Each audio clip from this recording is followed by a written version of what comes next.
yesterday must be hampering him holding the bat. It's got to be that. I can't think of any other reason why he wouldn't go out there at the moment. He just doesn't want to risk. I mean, I can see him there. He's got the gloves on now, so he is getting himself ready. So maybe he's going to be next one down. I think he would probably prefer not to have to come in. He'd probably like it if the batter's out, they can get the job done. Oh, and that beats him completely. That's full away swing. And the new batsman, Entala Baba, well, he plays all around that. This is interesting for me because the Austin Exiles have been so reliant on that top order. The middle order is going to have a good game here. Yeah. What about this man? Well, what can you say about Afridi? It was good to see that he did get some runs in that earlier game. And he's always giving you something with the ball.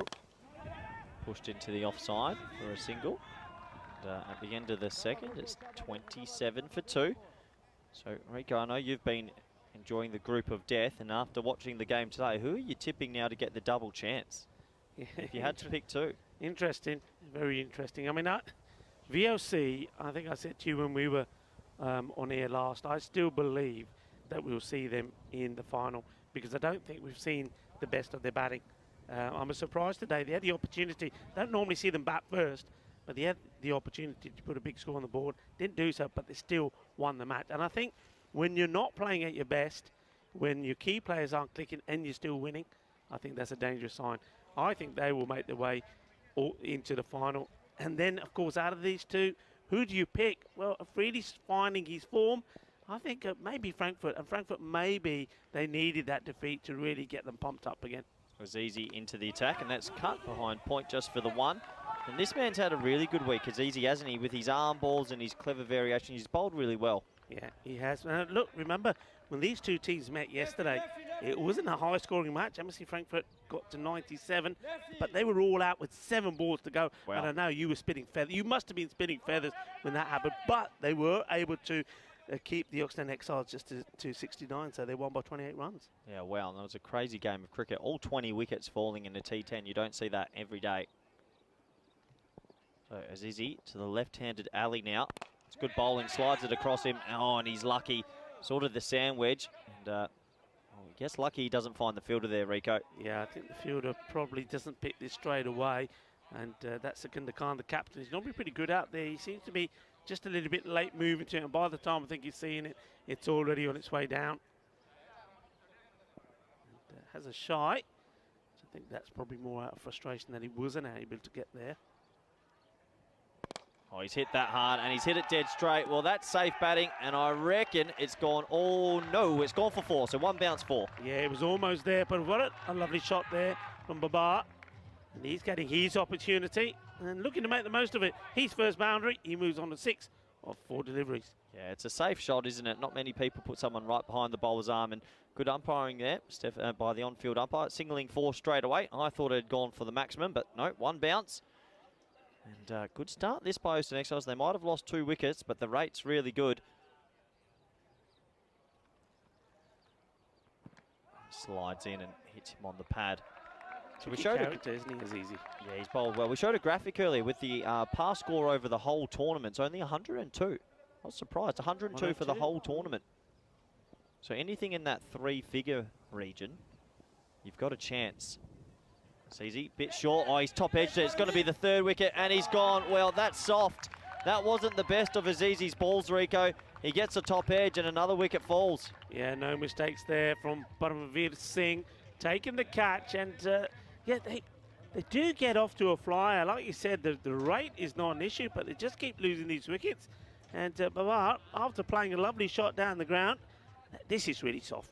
Yeah, it's a nothing delivery, really. It's short. Probably should have got the treatment, but he's just a bit early on the shot. He gets a top edge, and he has to go now. So, yeah, we're saying the rate's okay, but the wickets column is also starting to creep up. Already 3. And Bubba, he goes for 6 off 6, and it's 33 for 3. Yeah, I mean, the Exiles here, they're in danger of doing what they did yesterday, which is get off to a good start, and then a clutter of wickets falling. And it's not Hussain who's come out, though we did see Hussain with the pads on, and he was getting the gloves on. It gives somebody else an opportunity, so not really sure what the thinking is. It's got to be an injury for me. And it's Sultan Diwan Ali that comes out. Cut hard, good fielding, really good fielding. Saves a couple. And that brings an end to this interesting power play. And it's all the threes, 33 for 3 off 3. Yeah, so I mean, 3 wickets down in the power play, and even though you're in the 30s, you're going at, well, you're going at 11 and over there at the moment. But those 3 wickets, we always say, don't we, me and you get 3 in the power play, then as a fielding unit, you're going to be pretty pleased, and you're looking here now to try and starve the batters from getting too many runs. So it's 33 for 3 off 3 with the 2 D1 Ali's batting. So there you go, for all you scoreboard heroes out there. But yeah, a wicket in every over so far. Have you ever seen a game where you've seen a wicket in every over, all 10, one each over? All 10, no. Imagine that. Closest I've got to is where there was 9, and then a couple in one. But yeah, look, that's quite interesting. Oh, all the 3s. There's the fan zone, Rico. Well, the sun's out. People enjoying a little brew. Good on them. They're lining them up there, aren't they, gentlemen? Start the snake. Couple of pots there in the outfield. Good on them. Enjoy the cricket. Here we go. Mohammed coming in. Oh, he's hammered that. Well, that's a glorious shot. Interesting tactics, not having anyone out there. Will it go for 4? No. He risks his ankle for the team. And they get 2. I don't like it when people... I can't believe more people don't break their ankle doing this. There's been an awful lot of foot fielding today. The match before, between the Kappa Giants and the Malta Super Kings was the same. He's hit this pretty well. I'm surprised it doesn't go to the boundary. But yeah, I mean, look, I think he's just lucky that this is soft ground. They're just checking that, and yeah, he just managed to get the foot on it and doesn't touch the rope.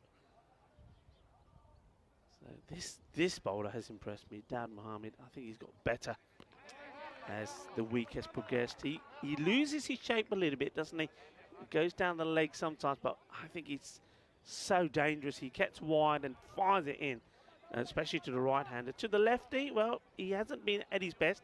I think it was to Ajmal, actually, with the Super Kings that took a liking to him, also a left-hander. So this will be an interesting contest.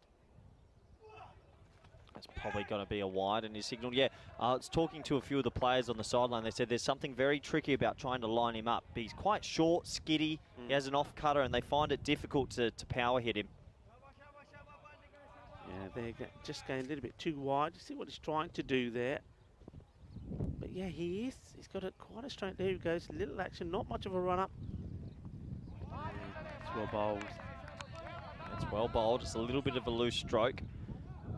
Well, Group D just feels like it's wide open at the moment. We called it the group of death for a reason, because we did think everybody was going to beat everybody, and that's what's happened. Right now in this one, Austin Exiles, they need a little bit of a partnership.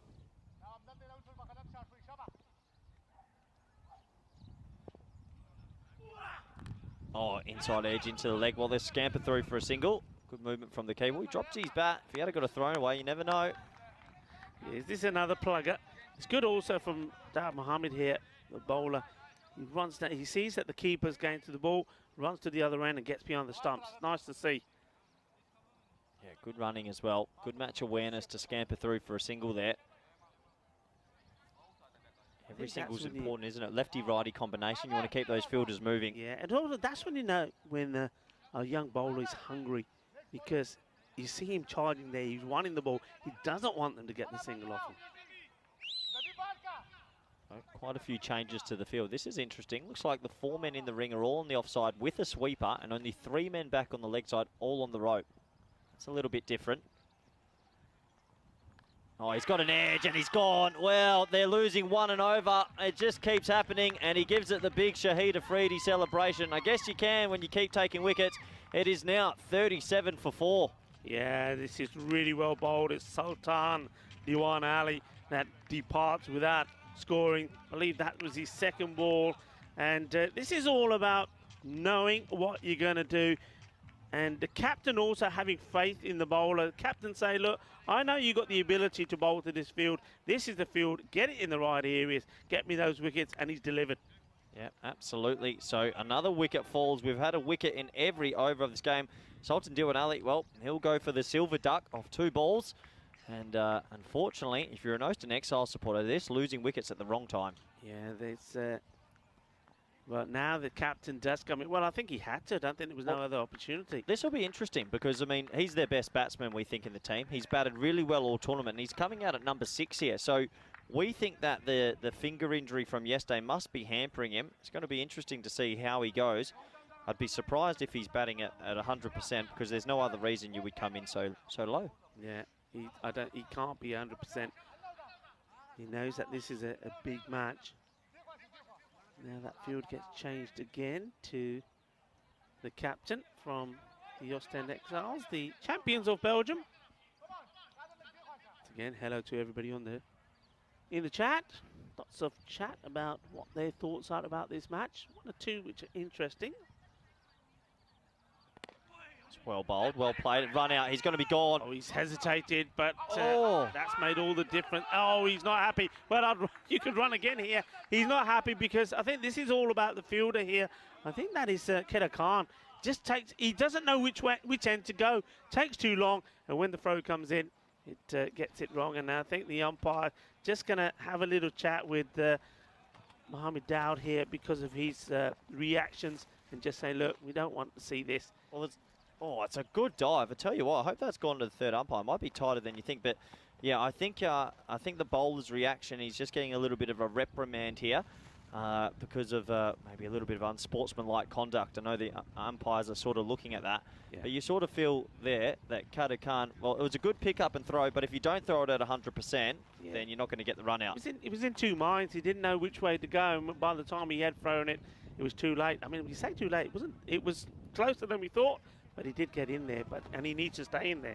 This is important, not for him here. Absolutely. So in this game at the moment, we're getting a wicket each over. What are the Ostend Exiles going to be able to do to get back into it? Well, look, one of the theories, I was saying, I share a theory with you. One of the things that some of the people in the chat said, they believe that in the match yesterday between these two, that the Ostend Exiles didn't really attack. They felt that they were a little bit cagey, didn't attack, and that's what resulted in them not getting to the score of 98. This time, maybe they're showing too much attacking instincts. Yeah, trying to find that right balance in the T10 is important. Azizi, he's going to continue here. Fazal just under edge, dot ball. We're just showing the clouds in the pictures because there is a little bit of forecasted rain later. Now, let's say hypothetical, game 5 today gets rained out. That means whoever wins this would also get the spot with VOC. So you want to win this one desperately. Yeah, this is a big match. And yeah, I think Vinny touched on that because that's what sort of happened last week.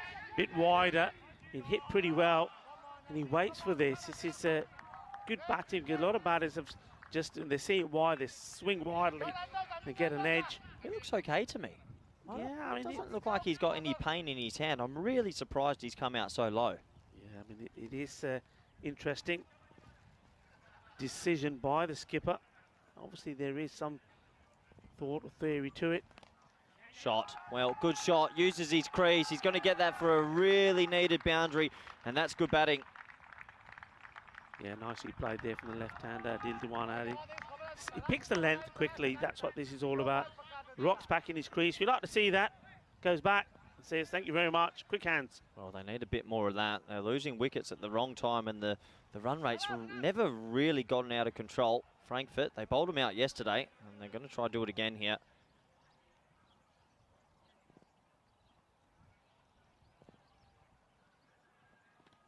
This will be a wide. Yeah, overcorrection. So you can see that sometimes with bowlers, when they get pulled down the leg side, they overcorrect and then try to push it wide outside off stump. But good umpiring, definitely outside the tram line there.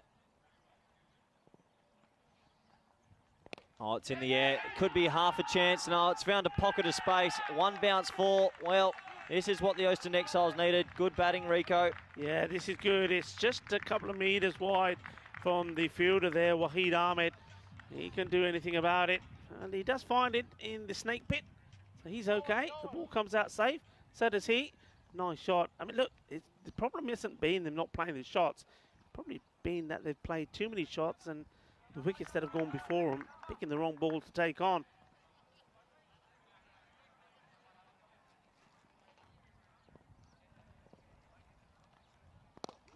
Good batting.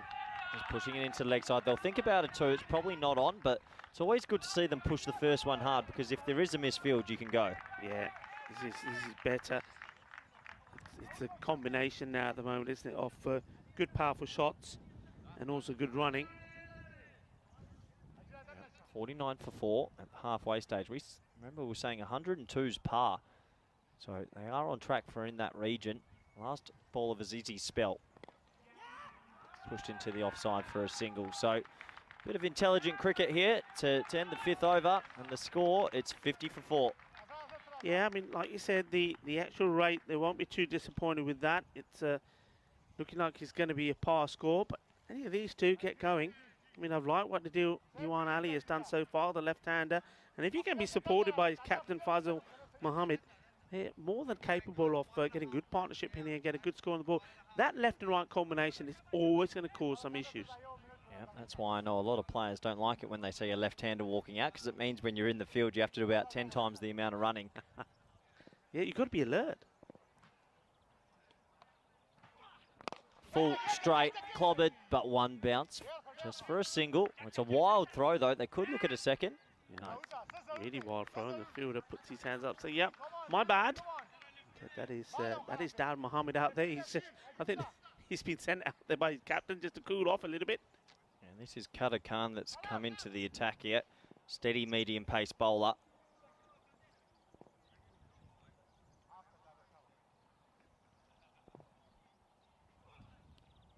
Misses out on a low full toss here. Yeah, he's I think his strength, Diwan, seems to be on the leg side. He's played some nice shots on the leg side. Out on the off, he's missed out on a few. That one he's missed out on. You'd think he's just going to step out to that and hit it on the foot. Doesn't. Slower ball, inside edge. Yeah, they'll scamper through for a single, so just ticking it over. Look, the projected score at the moment's around that 93 mark. This sort of feels like it's a bowling and fielding group, doesn't it? It just feels like the batsmen never in this group have really gotten away. No, I mean, you're absolutely right. We've seen, I think, what's the highest score? Well, 98, I suppose, from Varun Prasad. This one will be a wide. Again, it's just getting the line back right to the right-hander with the batters crossing on that single. Yeah, I think apart from that, we haven't seen too many big scores. And yeah, 117 was the most and a 115, but we haven't cracked 120 this week, I don't think. Maybe once. Yeah, we did. I mean, the Super Kings obviously did. Oh, well, that's a big no ball. That is one thing we have seen, is that was a huge no ball, and he misses out on the no ball 6 for sure. That was high, Rico. Yeah, it's going to be, you can see, I mean, maybe there is some sort of injury concern. He sort of arced over there, wasn't he? He sort of hit it into himself. Oh, might have hit him in a very dangerous area for any man watching. Oh, yeah. I think they're the umpire just saying, hey, Faisal, are you all right to continue? He said, yeah, get on with it. So free hit time. Well bowled. Qatar Khan, perfect ball. Yeah, have you found, I mean, observation, I found that too many batters on a free hit have been afraid to leave their crease. They've just played, they haven't, I think they forget the fact that it can't be stumped, or if it's a spinner, for example, they haven't really attacked the free hit. Well, low full toss this time and sort of mistimes it out to deep square leg. Yeah, sometimes I think with a free hit, batsmen could actually be more inventive. That's where it's probably a good time to pull out the ramp or something like that, because you can get an easy 4 without losing your wicket. But yeah, a lot of batsmen do miss free hits as well because they overswing. They get the invisible cloak, or immunity cloak, sorry, not the invisible cloak. Yeah. But yeah, they do overswing sometimes. Last ball of the 6th here. Well, half volley, puts it away. That's going to be 1 bounce 4. Good batting. And, well, they will check it to see if it went all the way, but it's an important boundary. Yeah, I think it's going to be very close, this. It may have gone all the way. Oh, well, somebody's almost gone all the way. It's one of our umpires. I think that's Joe Foster. Joe Foster nearly goes down there. They're just going to check this. Yeah, they'll check it from my view, which is about 80 metres away. I called 1 bounce 4. Let's see how good my eyes are here. And, yep, spot on. Yeah, well done. It's not a bad shout from 80 metres away. That's not bad. You ever thought of umpiring? Absolutely not. I'd be a terrible umpire. I'd be thinking how many decisions I can give out so we can go and enjoy the fan zone later in the day. Well, yeah, there is a bit of that about, yeah. There's quite a few fans rolled into to Super Thursday as well. It's getting quite busy up there. We'll have a look at the bowling figures. Well, they've got their 5 bowlers all bowled. Only Wahid Ahmed will be disappointed going for 18 off the first, but everyone else not too bad. Looks like Shahid Afridi. Mini boom boom. He's going to come back. They want a wicket here. Big appeal. Not given out. Let's take a look at this. For me, there's a couple of things wrong with it. One of them was the height, and also where it pitched, just outside leg. Outside leg. That's a good decision, good umpiring. Afridi, he's always been the one that the captain turns to when you want something to happen. He's the main player, isn't he? Bat and ball. Big time, isn't he? This innings just needing a little bit of a spark. Consolidated a little bit. Fazal Mahmood on strike. Good bowling. I mean, this is what MSC Frankfurt have done all tournament, haven't they? They've never let a team really dominate them. Even this morning, they kept that VOC batting lineup pretty restricted. I mean, Ostend, they did win the toss, wanted to bat. I think that was all about what happened yesterday. They thought, well, okay, it wasn't a good run chase, so let's try and put the runs on the board. Hammered. Certainly trying, and this one has been hammered. MC Hammer style, that is big. Manos arriba, Vitro. Eso es 6 carreras. This is just, he stands all about the way he just stood still here, stood still and delivered. Yeah, I'm still confused why he came out at 6. He's absolutely hammered. There's nothing wrong with his finger here. Good batting. Oh, he's missed out there. Third man and point were in the ring. He just had to catch up with it. Yeah. I think he shakes his head. He knows he has. So why have we seen a few teams who played a really good group stage, barely lost a game, change their batting orders? What do you think? What's the reasoning, Rico? I don't know. I mean, if it was like the last game of the round robin or something, I could give you an answer. But in a game like this, it's this one. It should stop it and doesn't. A game like this, where so much is dependent on it, it doesn't make any sense to me, Corey. It really doesn't. Do you think that they've relaxed, thinking it's Super Thursday, we're already guaranteed Final Friday, but that we know the double chance, besides what Brescia did, which was remarkable, winning 3 on the trot on Friday, a double chance means everything. Yeah, it does. And this delivery here is well played. I mean, look, MSC Frankfurt, they know that this is do or die for them if they want that double chance, because they've already lost to VOC Rotterdam. The Ostend Exiles, well, maybe they can, maybe that does explain perhaps what their batting order is. Maybe they're thinking here, well, okay, if we don't get this one, we favour ourselves against VOC. But I can't see them thinking that way. Yeah, interesting. Takes an end to the 7th. It's 70 for 4. Big 3 overs coming up here. And we have a look at what's left for today. Well, Albi Zalmi, they'll be playing Malta. And Malta got through, Malta SK that is. They just knocked out the Giants.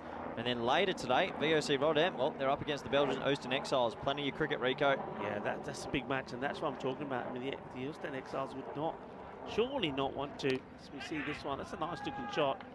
Gets him just the one. Surely he wouldn't be thinking to change things up for this one, because they feel that the second match that they'll play later against VOC is the one that they'll be more comfortable going into, and it's just about giving other batters an opportunity for that big matchup. It doesn't make sense to me, I have to say. It doesn't make sense to me how Sukhinder Khan for the MSC Frankfurt didn't bat at all in that game against VOC. That didn't make no sense. So, chipped. Well, think about it too. It sort of landed in a bit of space. This would be a remarkable 2 if they get it. They go back. I reckon he's gone. Oh, he's gone. Adios. That has to, yeah, adios. That's the word. Sensational fielding out there. That's Wahid Ahmed. He charged in from deep mid-wicket. One-hand pickup, direct hit. Well, we don't have the right angle, but usually when it's a direct hit, you're out. Yeah, this is a super bit of fielding. It had to be a direct hit because, like you said, otherwise it would have been a sensational 2. They decided, both batters decided that they were taking this on straight away. How about this? Pick up, aim, throw, bang. Here we go. Keep an eye on, nothing touched by the keeper. Oh. And, adios. Oh. That's out, Rico. Yeah. I think that's going to be gone by the barest of margins. One more time here. Yeah, I think that bat for me is on the line, and the line belongs to the fielding team. Yeah, I think he's going to go here. He couldn't get closer, but once again, excellent work from Spring Productions there, giving you that. Well, not just giving us, but giving the third umpire, in this case, Tyrone Peters, that shot. Yeah, and he's been given. I reckon that's the right decision. It was by the barest of margins. It had to be a direct hit, and it was. Yeah, that was really, really good bit of fielding. Well done indeed. And that's a disappointing batter because he's looked good while he's been out there, yeah, the lefty. He has. Do you think that's bad running or positive running and you're a little bit unlucky? Because he needed the perfect bit of fielding to get him out. I like how aggressive they were, but is that a bit of bad luck? It's bad luck.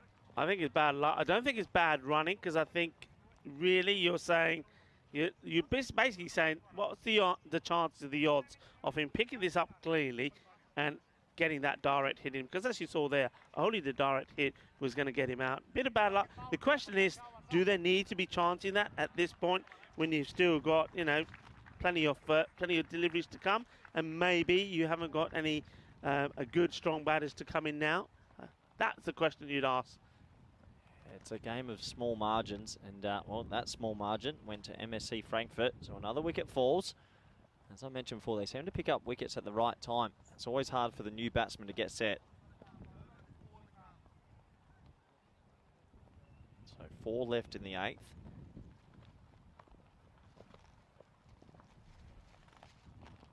Oh, play and miss. Wild swing. Wild swing from Shah. The breeze has picked up around here as well now. Yeah, I mean Shah, he did hit some big balls yesterday. So, you know, that he's capable of smashing a few. Made in that 69 for 8 that they made against Frankfurt, he made 27 of them in 17 deliveries. Oh, what a ball that is. Well, top of off stump. Here comes the celebration again. This man's having a stellar tournament. He takes wickets for fun. Good bowling. Yeah, Dal Mohammed, he makes things happen. And when I saw him bowl the very first time, and though he was a little bit erratic then, I said, I'm liking what he does, and he's going to get better as this week progresses. And he's shown that. This is an absolute beaut. What a delivery this is. And I was just saying how, Shah scored quick runs yesterday, 27-17, but not today. Today's a different game, and the radar of that man there, Mohammed, has been spot on. Well bowled by Dal Mohammed. Yeah, brilliant bowling. Well, they tell kids back home, hit the top of off. That was the top of off. And that's another wicket. I think that's the 3rd duck of the innings. Shah, he's gone now. And, well, MSC Frankfurt doing what they do, and doing it well. And well, it's gotten really blustery, hasn't it? We've seen this a few times throughout the tournament. At this random time in the afternoon, it gets very, very windy. And it's coming right into where the commentary box is. So if anyone's trying to hit straight here now, might get held up in the breeze a bit. Yeah, we can hear that above us. I think that's our Toldo that's playing around, thumping around at the top of our commentator's box. Oh, well bowled again. Inside edge for 1 for Chowdhury. Yeah, Chowdhury now in. He's got to try and play a sporting role for the captain. That's what Mahmood will be saying to him, to say, look, stick around with me, see out this over, and then 12 deliveries to go, or 13 it stands at the moment. 12 deliveries to go. Let's try and get this score to that 100, which they'll probably feel confident that they can try and defend. Goes for the big shot, asking the question, and Mohammed will get himself back on strike. Yeah, it does bring an end to the over. 74 for 6, but what a brilliant spell that is from Daud Mohammed. He's going to finish with remarkable figures of 2 for 8. He does it again. And with 12 balls left in this innings, Houston Exiles, well, they desperately need, well, they probably want another 26 runs. Yeah, for sure. 26 runs. Where they're going to get them from, just having a look and see who they will go for. Afridi's been called upon already, and Daud Mohammed has bowled his 2, and Azizi also. So it looks like it could be Wahid Ahmed would bowl one of them. Who the other will be, we'll have to wait and see.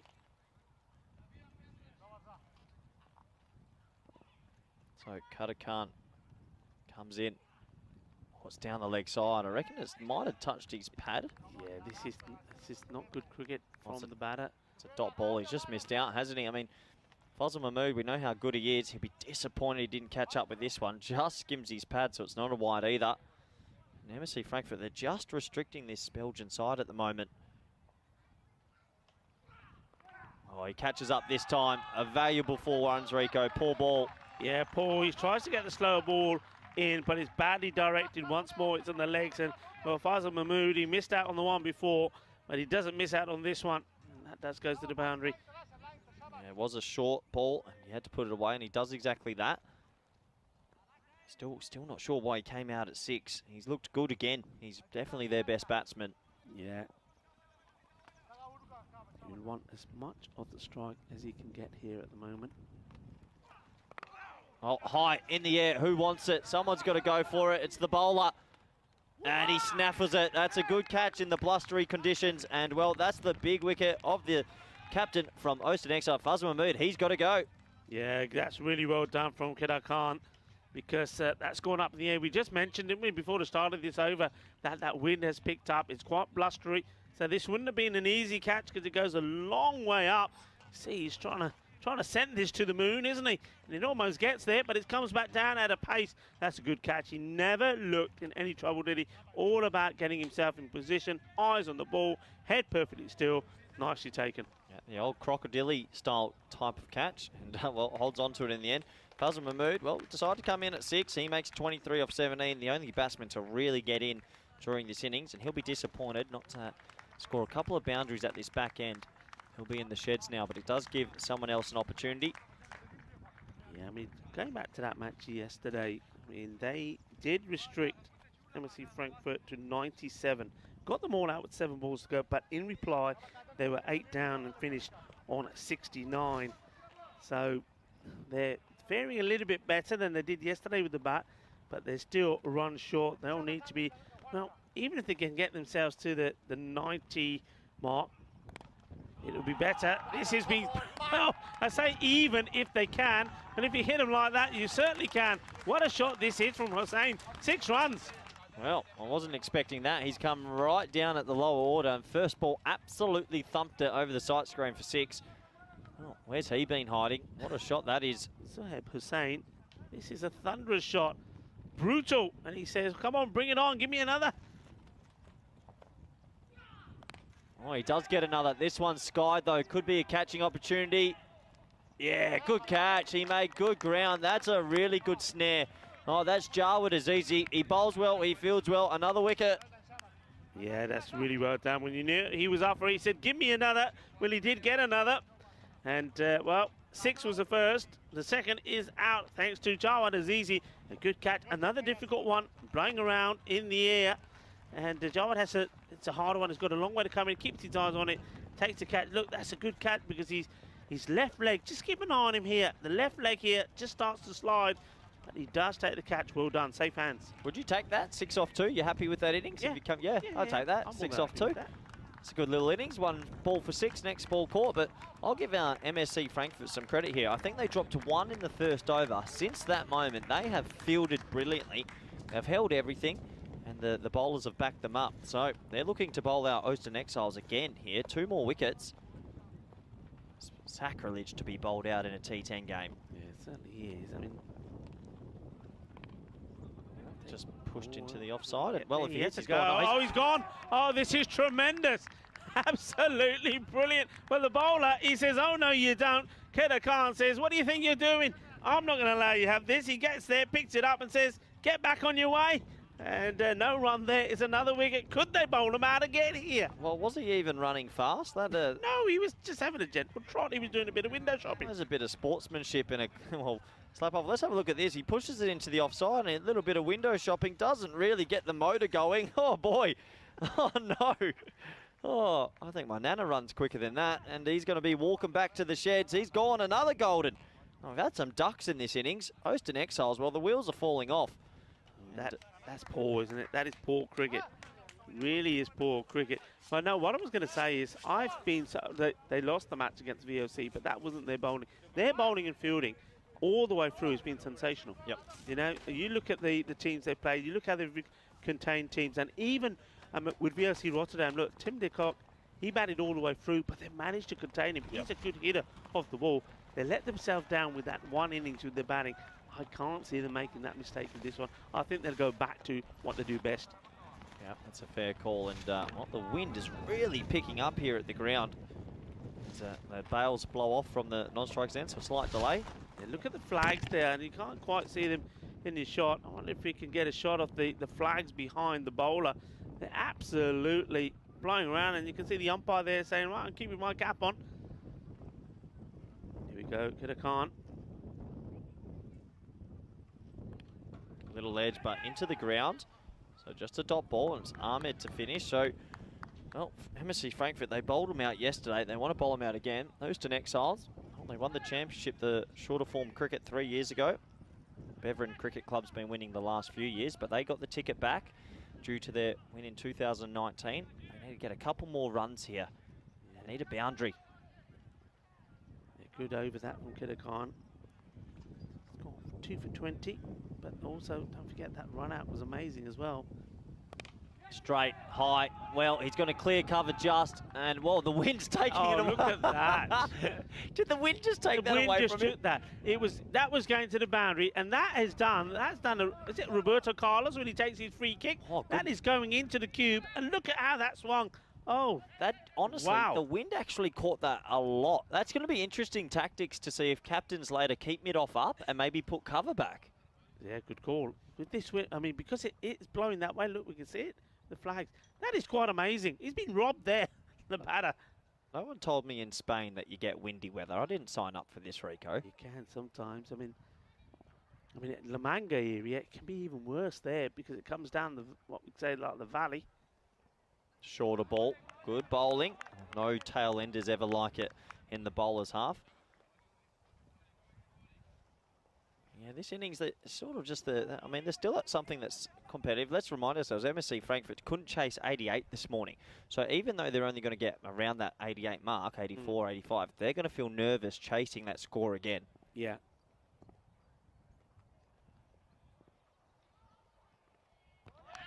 Goes through again, just a dot ball. Yeah, I think though they're going to relish the opportunity to do so, because I think good teams, when things like that happen to them, they want to have the opportunity to bounce back. And I think MSC Frankfurt will do that. And I don't see them messing about with the batting order this time round. So here we go. Interesting field. Only one person deep on the leg side. I reckon the batsman should get a bit inventive here. Go across your stumps and try whip it. Gets that inside edge and just a single. It's really good death bowling, isn't it?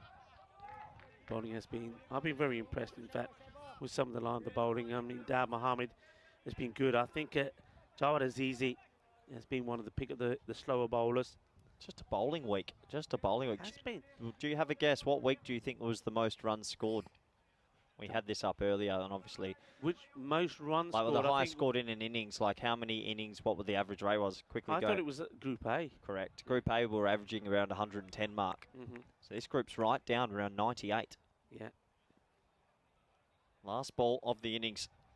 Full, straight, hits it hard, but once again, straight to deep mid-wicket. They should run till they're run out.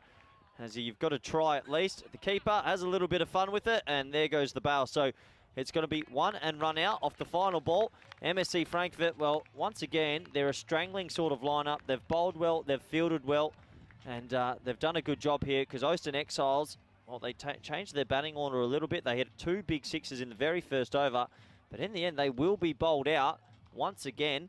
And you sort of feel the Germans, they'll be the happier of the two sides. Yeah, they will be. It's been a good, polished performance from them. Good word, polished. Yeah, I like that, yeah.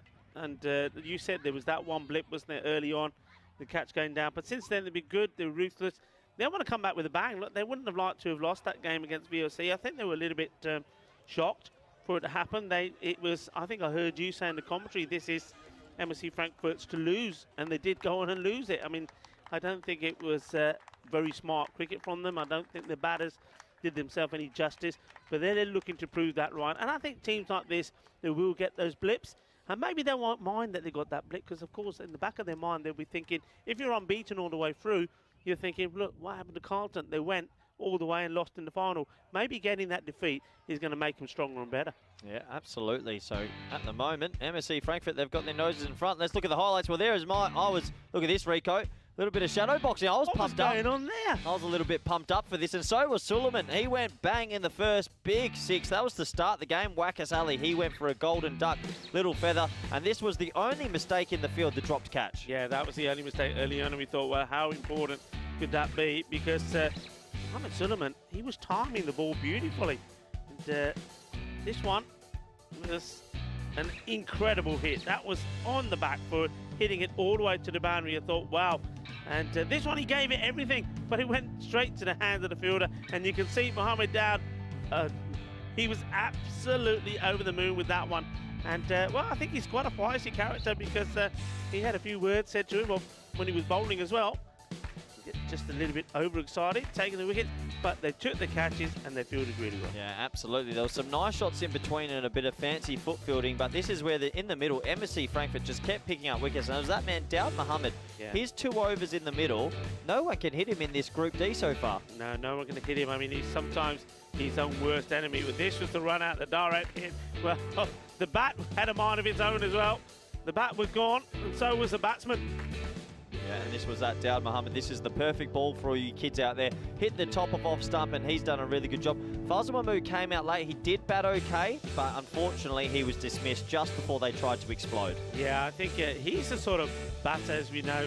He needs to be up there in the beginning part of the innings. That was a good catch there from Azizi. And once again here, but this was an interesting one. The batter seemed to make no acceleration. He just couldn't get going. He said, jal. He couldn't go anywhere. And, well, the only way he had to go was back into the dugout. Wasn't the best bit of running from him.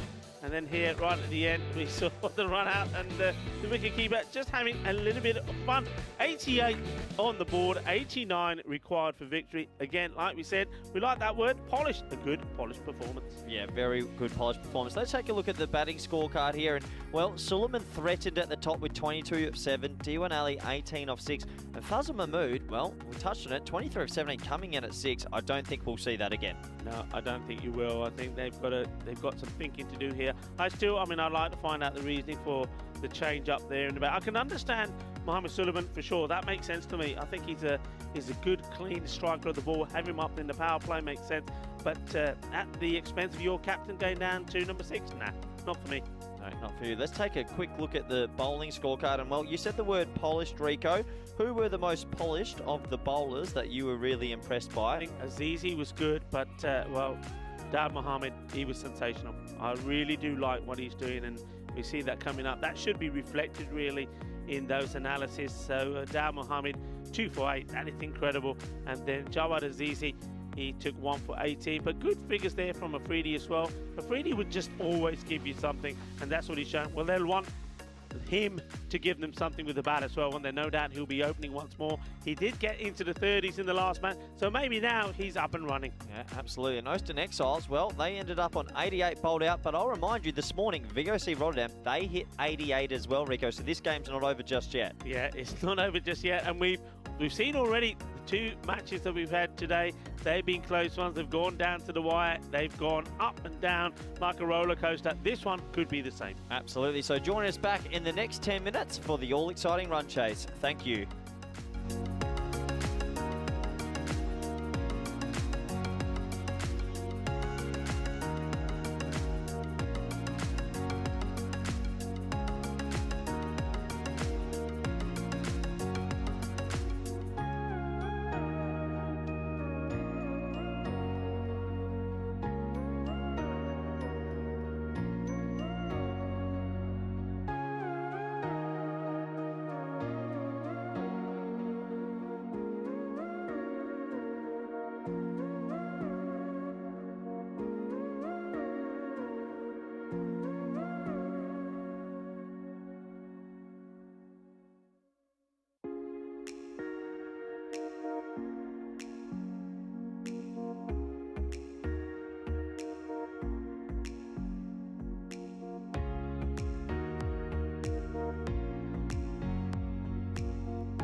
Hello and welcome back to the gorgeous Cartama Oval here in Spain.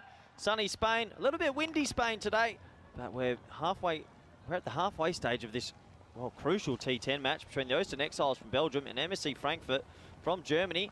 And if you're just joining us, well, Austin Exiles, they were restricted to 88, but I want to remind you, VOC made 88 this morning and Frankfurt couldn't get it, so that might be in the back of their minds. I'm going to welcome back nice and early Rico, full Rico. This game isn't over just yet, is it? No, it's not, and a very good point you make. And, well, I think this is an important one, isn't it, for MSC Frankfurt, because that point you make, 88 was a score they could not get to, whereas not often you get a second opportunity to put something right.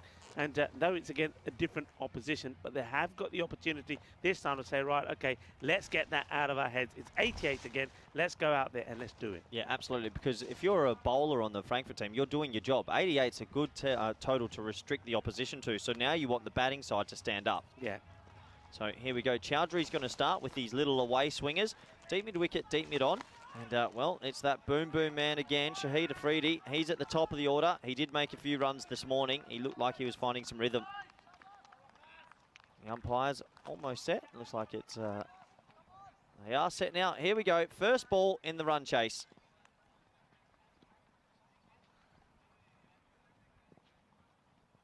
Oh, and he absolutely laces that well. What a shot that is, first ball. Hey, this game, both first balls of the innings, 6 runs. Yeah, no, I just got to, just the way, the mannerism, the brutalness, really, of some of the batting, it still just gets me amazed. It's the very first ball and bang. Have we ever had that in the first balls of each innings? What, 6 and 6? Yeah. Oh. Well, one man who probably knows Vinny, I'm sure he's probably looking at the stats already. Probably not, you know, it's very rare. I don't think I can remember a game we've ever had the first ball of each innings go for 6, but we've had it here, so it just shows you what this T10 format's all about. He blocks the second. Good response from Chowdhury. Oh, and then he goes for a wild swing across the line.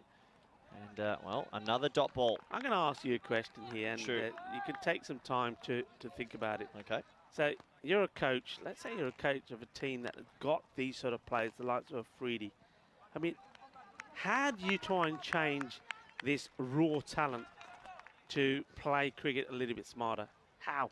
How'd you go about it? Yeah, you want them to keep that raw talent, but you've got to teach them the touch game. You've got to teach them how to work ones, because if players like this can work ones in between the big hits, as you see here. See, that's a great example of that ball. That ball there is so easy to get in behind and tuck it for one, but they don't really practice it. They usually practice nothing or 6. So it's getting in the nets. It's throwing millions of balls and having the right coaching. That's right. That's right. But how do you change the mindset? Because this is the thing. That's more tough, Rico. That is clobbered. Well, I don't care about mindset anymore. That is, whoa, that is massive. 6 runs. That has gone a long way. Now, maybe this one has got a bit of wind behind it as well. But that is going. Well, forget about it. This one is on the way to Marbella. Look out in Marbella. It's coming your way. It's high. It's up in the air. It's a white thing. And it's coming down on you hard. What a hit this is. And he absolutely crunches that. And that is the best shot of the first over. That's a half volley. Bang. Through the offside. 4 runs. Hey, look, you don't need to work ones when you hit boundaries like that. The little and larger. But this is the thing I'm saying to you. Can you imagine being his coach and you're talking to him about singles, and he's just looking at you saying, why are you talking to me about singles? I don't need to hit, I don't hit singles. I just hit boundaries. Yeah, absolutely. So 16 for none off the first. 6 and a 4. Do you think that from everyone we've seen, Group A, Group B, Group C, Group D, I've got my alphabet then. Yeah. Is he the biggest hitter? I mean, we've got Nabi and we have some of the likes. Got the Beast as well, haven't you? You've got the Beast. He's up there. He's right up there. Yeah, I mean, he's Nabi, the Beast, and then it's probably himself. I'm trying to think if there is anybody else. I don't think so. Not as brutal as this. Yeah, top 3. Yeah. Top 3 for us. Yeah. All right, so back to the action. Fazal Mahmood, the captain. Well, he didn't open the batting, which surprised us, but he's going to open the bowling, which he has been doing. So good to see that. They need a wicket here after that early onslaught. And, well, it's Amin Khan. He's on strike. Oh, that's a decent size appeal. It was angled in. And, decent appeal. Maybe a little bit high, maybe sliding down the leg side. Yeah, that wind has really picked up here now. It's got a little bit darker here as well. have a look at this. It's yeah, it's probably on the way up for me. Yeah, looked high, didn't it? Maybe going over that leg stumpish area. You know, I mean, we're talking about the power of Freddie, but this little man, I mean, you've got the little and large out there. You've got the big and the little. I mean, he has really impressed me with his batting. Some of the strokes that he's played, when he's flowing, he is such a good hitter of the ball, Amin Khan, and he hits it sweet. His timing and placement is really good as well. Yeah, absolutely. He's a really good, sort of like Beauty and the Beast. He's a good partner for the big boom boom. You like that, don't you? I like it because, yeah, partnership. Sometimes you have, it could be real mismatches, as in that they look, but their performance is sensational. And these two, well, they are really, see what I mean? It's just nice, gets elegant, gets himself in position, and he's thinking at the moment that, okay, the way that Freddie has started, I just want to get him back on strike. Absolutely, that's good batting. And, well, Freddie hit 37 off about 15 balls against VOC this morning. So he's in a bit of touch here, Rico. He's already 16 off 6. Yeah. He only knows one way. He only knows one way, and he'll be happy for the pace to be coming on. This is... he's laid an egg, as you say. Yeah, it's sort of gone, obviously gone through him. No signal. Yeah, I think the umpires. I think it skimmed the pad of Freddie, and well, in the end, the keeper actually did all right, and this Diwan Ali just flicked his pad and then there laid an egg. As he's, I thought he stopped that in between his legs. Should be 2, but there was 3. Oh, that's a bigger appeal. Well, shake of the head. Oh, we'll have a closer look at this one. I think that one was a bit tighter than the first one. That was a big appeal, Rico. What do you think? Well, I mean, I'd like to see it again. I mean, Faisal Mahmood, he's convinced this one was closer. Let's see where it pitches.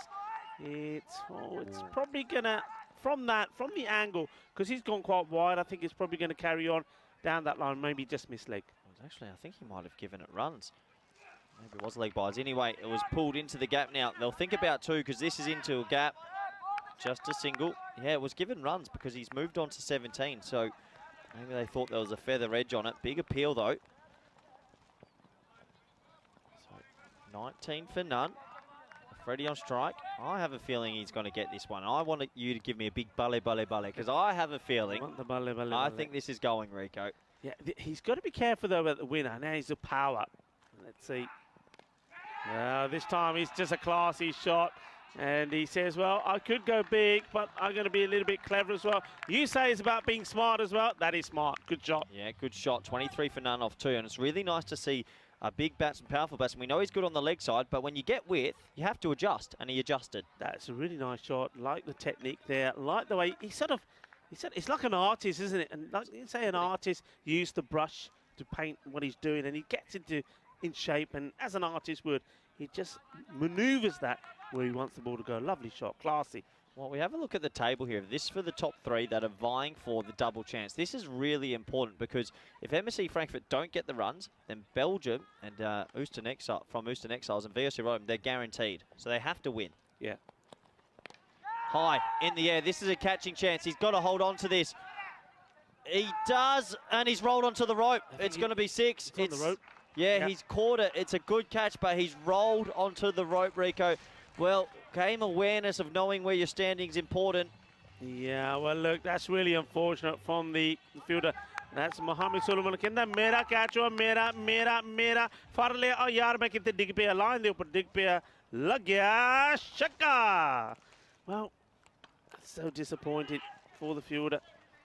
And just get when you watch that again, I just get the feeling that if he'd kept his upper body up, he would have been all right. Seen a few of those today. People not knowing their boundary awareness. That's wide outside the off stump and a player missing. Well, they've gone for a cheeky little stumping, and the umpire, Charles Croucher, he wants to take a second look. It's good hands from Sultan Diwan Ali. Let's take a look, Rico. Yeah, I mean, this is worth seeing this again. He's obviously thinking that the batter has lifted his foot up. Let's see if we can spot anything here. And got him. Well, this could be out. I think he's out. I think his knee is down. That's very close. Well, let's have a look here. His legs down there. Oh, well, he's taken the ball in front of stumps. It's going to be a no ball. Not going to be out. It's going to be a no ball. No ball in the air. His foot was in the air. It was. Whoa, it's all happening here. I mean, it's good keeping, and it's not. He's taking it in front of the. Oh, there you go. Yeah. No ball is signalled. That is so cruel. Look, it's one of those, isn't it? Look, if he doesn't go for the stumping, they probably wouldn't have called it. They wouldn't have seen the no ball. It's an amazingly crazy coincidence. So it was out. It was out. It was definitely stumped. His foot was in the air. But unfortunately, the keeper's taken it in front of the stump, so now it's a no ball. Yeah, watch again. I think we may have it for you one more time. Just watch it. Look, watch the gloves. We may see another step. It's definitely would have been out. Apart from, watch those gloves going in front of the stump. Can't do that. Oh, dear. It's quick hands, but too quick in a funny way. Well, now it's a free hit. What a crazy game this can be sometimes. Good bowling. They'll get the one. They'll think about two, but I doubt. But yeah, what a moment that is. You don't see that every day. I tell you what, Amin, whatever he's done this morning, Amin Khan, his work for him. The catch taken, it ends up 6 runs, and then he's out. But because the wicketkeeper's encroached, it's a no ball, and he's not out. Amazing. Full toss. Oh, well, I tell you what. You're bowling that full toss to Mini Boom Boom. He got very, very lucky that wasn't boomed out the park. Yeah, how high was this? I mean, he's a tall man. I think it's okay. Yeah, I think it was just under. I was thereabouts. Yeah, we'll see it better here. I think it was just okay. Yeah, just okay. Oh, Boom Boom goes boom, shaka, lakya. Vale, vale. Shaka, lakya, manos arriba, Mitro. Eso es 6 carreras. I can't do it as good as that. I tried for a small moment. What a shot that is. Oh, he gets the half volley and bang. What a shot. He's a powerful, powerful man. Another 6. That brings an end to the over, I believe. Or maybe there's one more. Maybe one more. Oh, they're walking back, yeah. But look, that's a good shot. When we see that ball sailing over the boundary, you see a good shot. The flag's blowing in the wind. So he's hit that far against the wind. Yeah, so I'll tell you, so the umpires have gone back to their position. They thought it was over, but good decision. We still have a ball left. What a power play this. I'm going to bring up an important point after this ball. Okay. As he gets the top edge. Well, when your luck's in, Rico. Another 4. Yeah, another 4, and what a good power play. They go up into the 40s. 41, amazingly without loss. Could have been 2 wickets, but they're both there. And on this occasion, it's Amin Khan that's getting all the luck, but a little bit of suerte there as well from Afridi. But he swings it so hard that if you don't have a man back there, well, you're always going to be dicing a little bit with misfortune. Absolutely. So 4 runs. So I've got 2 points for you. Point 1. Well, Austin Exiles need to remind themselves they're not out of this because it's a VOC. This happened to them this morning. Afridi bombed them and then they basically got back. Second point, don't lose badly. If Austin Exiles lose this in 6 or 7 overs, all of a sudden that net run rate drops. They have to thump VOC later. Very good point. Yeah, I was thinking exactly the same thing. I'm glad you came to that. Yeah, I mean, look, they get that opportunity. And it looks like, I mean, funny things have happened today. Looks like they should win as the sun comes out again, which is nice. But the net run rate will be critical. The captain bowling a second over. Starts with the back of the length ball, pulled into the leg side for 1. Yeah, you do not want to lose this in a canter because, well, the later game today in this top group is Austin Exiles playing VOC Rotterdam.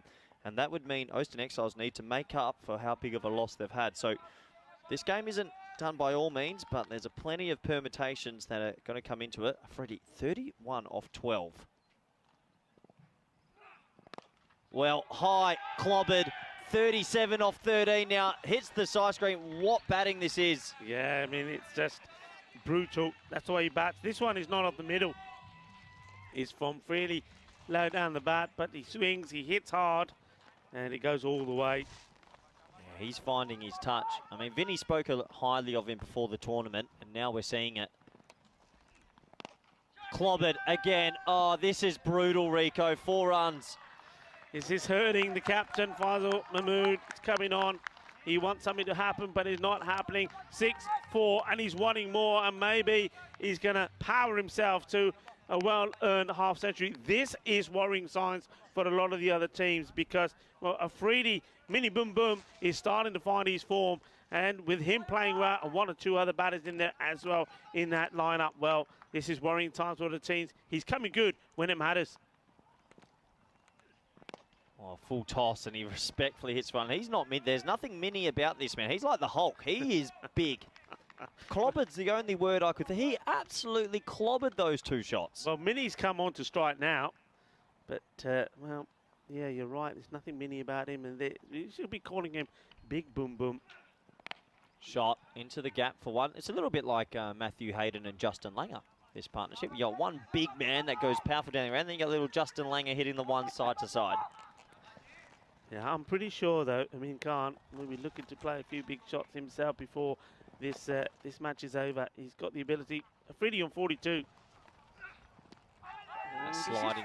Full, but it does catch him. Yeah, I think it's sliding down. That's why there's no appeal, really, from anyone but the bowler. Okay, so that's going to take us into the fourth. Yeah, just sliding down the leg side.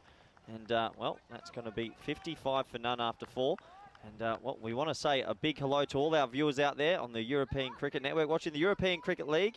And I'm Corey Ruxer with Rico Full. And I'm going to put Rico Full to the test here. To the test? I want you to name the 5 biggest hitters. The 5, not 3 that we've seen in the Champions League so far. 5 biggest hitters? Okay, I'm going to go with the Beast. I'm going to go with a Freedy here. I think Taranjeet as well. Taranjeet? Yeah, Nabi. Taranjeet, yeah, I think he's hit it pretty big. Nabi, one and more. And then there's going to be Williams from Tunbridge Wells. There we go. The 5 biggest we've seen so far from Rico Full. Here we go. Back to the live action. And it's not clobbered this time. It's going to be caught, and it is caught. Well, big wicket. Hussain comes on. It's a good catch. We just said this man's in the top 5 hitters. He's played a remarkable innings, but he's going to go for 42 off 17. Yeah, it doesn't get to his 50, but what a good knock it is as well. Good catch. They had to take that catch. Will it make any difference to the outcome of this match? Well, I tell you what, it probably will, because they've been in this situation before. It was earlier today. Yeah, absolutely. It does maybe help their net run rate. They didn't want to lose this in a canter, we said, and it's an important wicket. But, I mean, he's going to get a big round of applause here. That is a sensational T10 innings. Mini boom boom. Shahidi Freedy raises the bat to the fan zone, and why not? I think you can raise your bat after 42 runs off 17 with striking at 247. Yeah, I mean, that absolutely. Come on, and what about you? I mean, you've heard what I had to say. You were surprised with Taranjeet, so who would you look at? For biggest? Yeah, I like that you put Williams in. Yeah. Who was the other opener from Drew that opened with Nabi? I always forget his... Oh, no. Ahmedzai from number 4 from the French. He gave it a whack. Ahmedzai? Yeah, he did. Ahmedzai, good all-rounder as well. And somebody we haven't mentioned who's probably thinking, what about me? And look, we have to give him a mention in that final for Brescia. Dulu. Oh, Dulu. He'll never play an innings like that again, I He swear. won't, Okay, Khan's at the crease now. And, well, respectfully played, and that's what usually happens after a wicket. Yeah, I mean, we've seen some crazy power hitting, and it's been impressive. How about, go on, give me, while we're on this little topic, can you give me 3 of the best sort of defensive bowlers you think you've seen? Okay. Some time, no rush. Marcus O'Riordan was good. Yeah, he's very good. Who else? For me, it's going to be the slower bowlers. I think the slower bowlers have been key. I think Barr from Brigade, David Barr. Yeah, he was very good as well, as that's a wild play and miss. Yeah, and who else comes to mind? Anybody else comes to mind? We've been here for a while, haven't we? Yeah, there's a lot of good crickets that we have seen. Yeah, I'll think about the other one. Think about the other one. Take your time. Maybe have a look at some of the sheets. I know you've got your notes. You've got your... Give me one more bowler you've been really impressed with. Hussain, though, doing a job here at the moment. 33 required off 33. Hammered into the gap, but should be stopped, and it is stopped. And it's a good bit of fielding. He throws it back in. Well, they should get to... Oh, run-out's on here. It's poor running. Oh, he's going to be gone. Well, it's crazy poor running. He watched the ball, and we've got one short signalled as well from the square leg umpire. It's all happening, so this is going to be run-out for no runs. Oh, it's shocking running. He watched the ball. Wakas Ali does well. Stops the 4. They've got to check if it goes for 4 first, though. Yeah. And then, well, let's take a look here. Wakas Ali ran around to his right. If this is 4, it's not going to be out. Does he release it? He does, I think. Does he release it? Let go of the ball. Release it. Release it. Yeah. Releases it. So he saves 4 runs. So that saves it, and that means now we're looking at the run out. So he throws it to his partner. His partner comes running in. Great throw over the stumps, and gone. Well, what a mistake that is. And I tell you what, when you look at the running between the wickets here, you will be surprised. It's 2 wickets. Oaston Exiles are back into this game, and it's 1 short. Oh, geez, I've got to get my breath. Rico, save me. So we're saying that there's no run there at all. They're after 4. There's no 4. 1's short. And then, I mean, how do you not get 2 there? Oh, wait till you see the running between the wickets, Rico. It was shocking. Oh, well, it's another wicket. Bang, bang. And Ocean Exiles, well, they're fighting hard. They've got 2 in 2. And Waleed Khan, he's going to come to the crease. And, well, that is really disappointing. Yeah. Shaking his head as he comes out. He can't believe it. He knew he was out, but the one thing he was saying to the umpire, here we go here. Sorry, Rico, look at this. Jogging, oh, jogging, dear. jogging, jogging, jogging, jogging, touching. Terrible. Terrible. Yeah, I mean, the one short didn't look his end. It must have been one short. Yeah, the one short was at the other end, but still that is awful. He's walking. I think he thought it was 4. Credit to Wackus Ali out there who saved the 4. Yeah, that is when Jay, tu era coach hai na, tu apne jutti la ke 2-3 marniya, because something like that is just criminal. You cannot be doing that at any format of the game. That is really bad. Oh, this game's back on for me. Oh, wow, little late cut.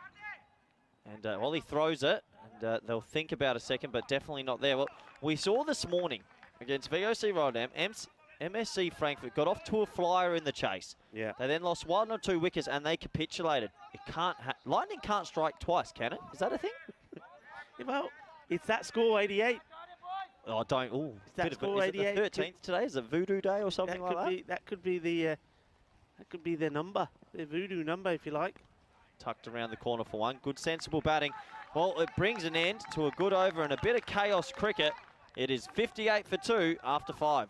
Yeah, I mean, what is going on there? This is incredible stuff. And, I mean, some people, I'm not even going to look at what the chat thought about it. Haven't even had a chance to have a look. There's all sorts of people in there at the moment. I know Keanu's there, Shabon, 85, Sam Williams as well. Well, Sam Williams is saying BT from Carlton was very good, yeah.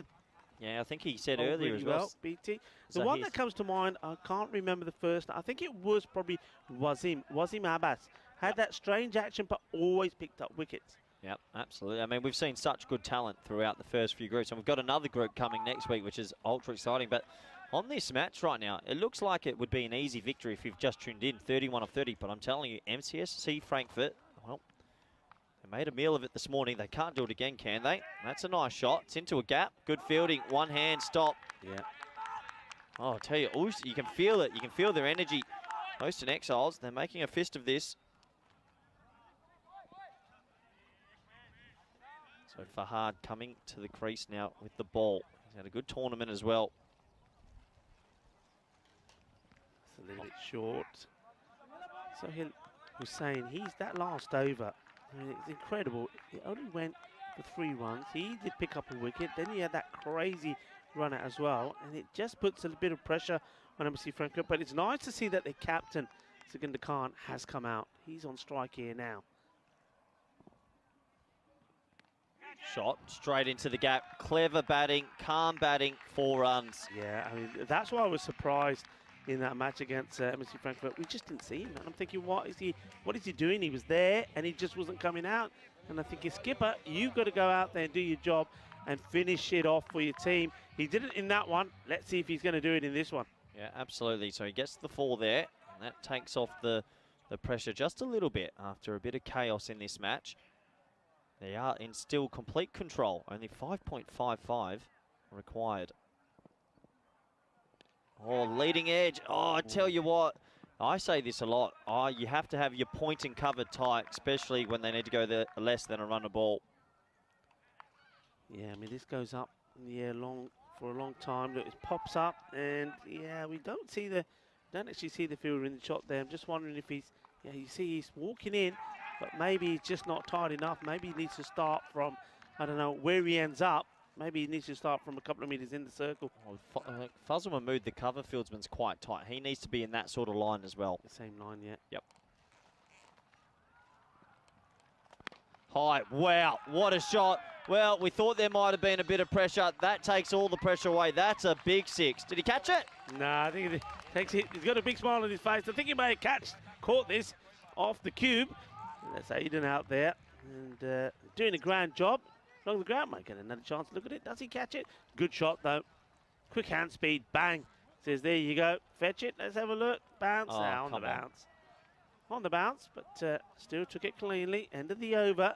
It's a good over. Yeah, you're right. I think a boundary there just takes the pressure off. So 6 overs down, 71 for 2. Yeah, those 2 boundaries sort of break the back of the Austin Exiles, you imagine. They haven't used a 5th bowler yet. You see Sahel Hussain bowled a really good over for 3. But the opening bowlers, they copped a little bit of tap. And it's going to be pretty much another miracle if they are to get back into this game. Only 18 of 24, surely not. What they need to do is that you're right, and the Exiles need to think about trying to contain, take it deep as they can.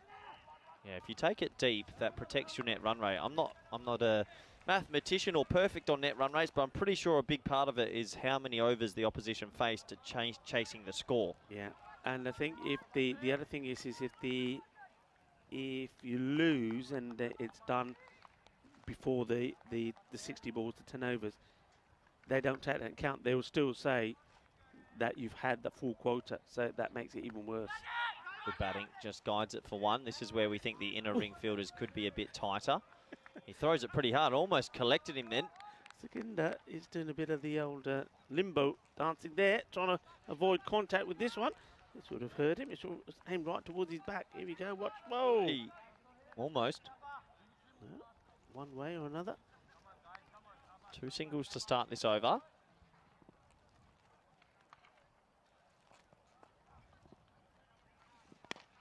Crunch, but straight to Wakasali out there. Oh, no. No.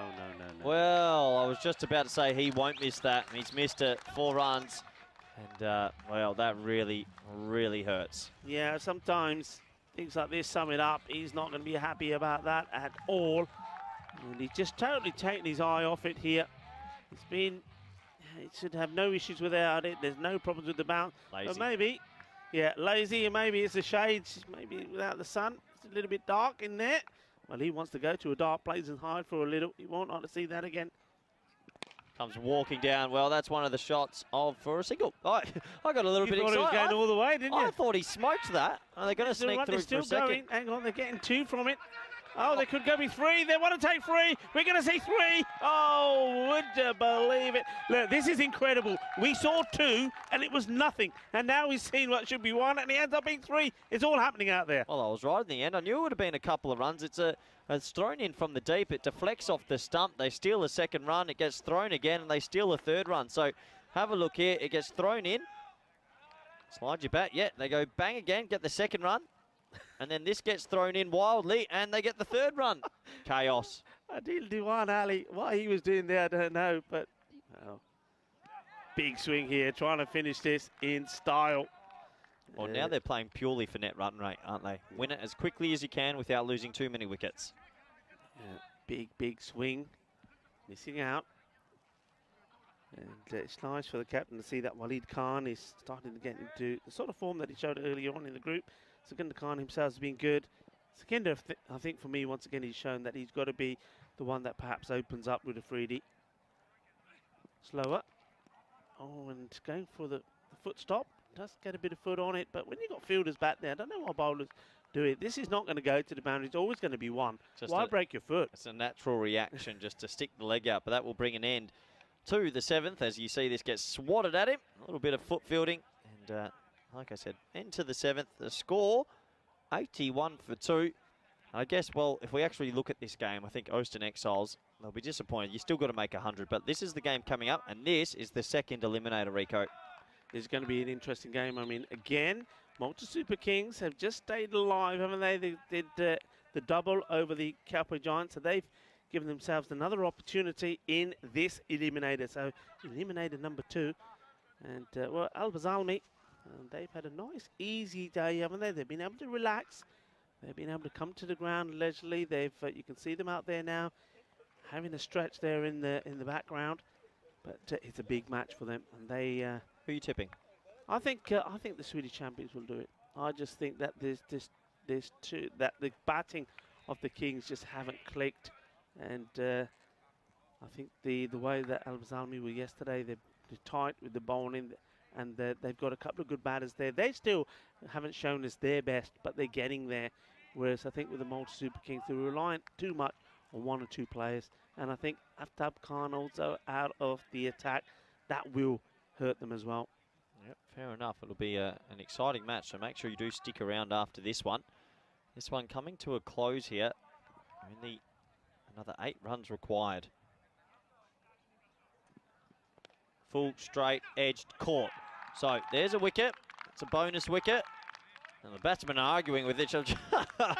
What's he saying there? The captain is saying, "Yaar, tu ki kar raha hai? Shot udhar marna si, idhar ka mare." And he's saying, "Well, look, I'm trying to hit it over there. I didn't try and edge it over there." I think Secunda is just, I think this is where the captain is thinking, I want this game done. I don't want you guys throwing your wickets away. He's going to be hurting with that defeat to VOC. He wants it done, and he wouldn't have liked the batter getting out like this. He moves down the leg side, and you can see here, he looks at him straight away, watch it, and he's saying to him, "Hey, come on, what are you doing? What did I just say to you?" Oh, I wonder what he did said, but in the end, he's out. He's dismissed, trying to get on with it and end the game quickly. Maybe as a consolation wicket. Big smile on his face. He's not too bothered, Rico. He's a big smile on his face, because that's probably Meyer up there saying, well done, woo, woo, woo. And he's saying, thank you. Well, he can't. 10 of 8. I'll tell you what, who's this batsman? He's walked out with sunnies on. Well, I tell you what, if I'm a bowler here and a batsman walked out with the shades, I'm bowling this first ball straight at the jaw. I think this is Singh. Does he usually bat with sunnies on? Not usually. He normally comes in a bit lower down the order, so he's been asked to come out a little bit earlier. Paramveer Singh. He's got the Ray-Bans on. I don't think I've ever seen that. That's cool, calm and collected. I'd be putting one right up in that grill. Interesting, though, because it's not really very sunny, so I think he's just out there to look good. Secunda Khan, the captain, he may have a thing or two to say about it. Wide ball. It's going to be a wide. Well, if you bat with sunnies on, you've got to be pretty cool, but you want to be a good batsman, surely. Let's have a quick look at the extras here. I mean, when you haven't got too many ones to play about with, I mean, it's not been too many, to be fair. That's actually the first wide. There's been a no ball and a leg bye. So they've been pretty good in that department. Yeah, just not enough runs on the board, you feel. Ali, top of his mark. Oh, under edge. Well, MSC Frankfurt, they tinkered with their batting order in the first game. Gave them a loss. They're tinkering now, and every ball that happens, it doesn't help their net run rate. No, it doesn't. I mean, look, we haven't seen Arubi come out, which is, again, surprising. So you would have thought that Arubi would have come out before Singh. I remember Chris Gale batting in Sunnies, actually. But that's Chris Gale. He's allowed to. That's the universe boss. Shot. Well, tell you what. Oh, is that James Cantor out there? And it's a fumble. Oh, dear, it's a shocking fumble. It's a poor throw from James Cantor. He's got Ray-Bans on, but he should take them off. Yeah, he's... there you go, Mr. Cantor. That's not the way to do it. He's probably too busy. I bet he's got the reggae tunes on in that box. He likes his reggae music, doesn't he? Well, yeah, it's a fumble from James, and I'm not surprised. He's had a terrible tournament with his hands. There he is. Anyway, 3 to win now. Oh, smashed, and game over. So, a big win this is for MSC Frankfurt. A shock loss this morning to VOC Rotterdam, but they have responded. And the man with the Ray-Bans, he hits the winning runs, Rico. Yeah, he does. And he's going to get a couple of words here from the umpire. I think in the jubilation of playing that shot, there's a bit of an apology back to the bowler. I think he was just in his own moment. He's come out with the shades. He's acting cool, but he wasn't very cool when he hit the 4 runs. He got a bit hot-headed. He screamed something, and you can see the bowler looking back and say, what's that all about?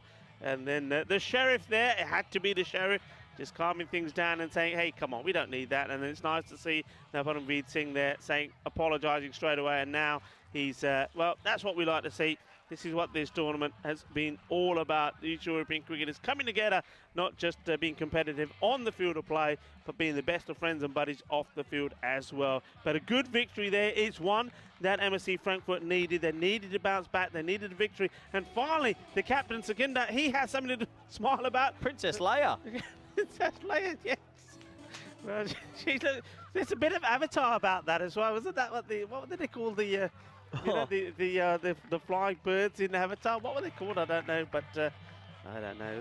It was the Phoenix. Was that the Phoenix there as well? I don't know anymore, Rico. Oh, bring us home. Take us to the highlights. Oh, the highlights coming up there. But their job well done, MSC Frankfurt. They've registered their first victory here in this the group of the top 3, if you like, but there's some work to be done for the Exiles. But of course, I think their net run rate is going to be crucial now. It started well, didn't it? Afridi was in his rhythm again. He just fell 8 runs short of his half century. But while those two were out there, it looked like they were going to do it comfortably. Shah just kept on. Khan, apologies, just kept on giving the strike to Afridi. And Afridi kept hitting it. Well, this one was luck. It would have been out, but then it said no, it's a no ball because you got your gloves too far in front of the stumps. That's a good pickup there from the third umpire, which was Tyrone Peters. And we saw a few of these sailing, and he was hitting against the wind as well, Corey. Yeah, absolutely. And that was when the big wicket did fall after some lusty blows. And, well, Mini Boom Boom had a little bit of a day out, and he'll be happy with his work. This was a great bit of fielding from Houston Exiles. It was a bit of a team combo, thrown in from Waxley, then thrown to the keeper and just out. Great stuff. You could see the smiles face. And at this stage, they still believe they might be able to get back in the game, but these boundaries have sort of killed it. Yeah, I mean, look, they got the 2 openers out and thought, yeah, okay, we're back in. But then Waleed Khan, he played his part, played a couple of nice shots when it mattered, but then he went as well, and he was all smiles. Maya was giving him a good cheer.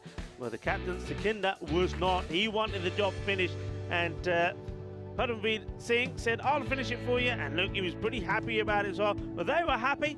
Paramveer out there was, look, there he is, say yes, duck of the front there. And just got a little bit too exciting, and then our Phoenix, Maya the Phoenix, she was happy as well. Everybody's happy. Well, who's going to be happy between one of these two teams? One is not going to be happy because this is an elimination battle coming up. It's going to be Al-Bazalmi, the Swedish champions, up against the champions from Malta, the Malta Super Kings. They've survived one elimination match against the Cape Giants and Super Kings. Can they do it again, Corey? Yeah, well, it's all on the line. It's always sad to say goodbye to a team, but we will be saying goodbye to another team shortly. Let's have a look at the scorecards to wrap up this match. And, well, Shahid Afridi coming out and hitting 42 off 17. That basically took it away, and everyone else sort of chipping in just enough.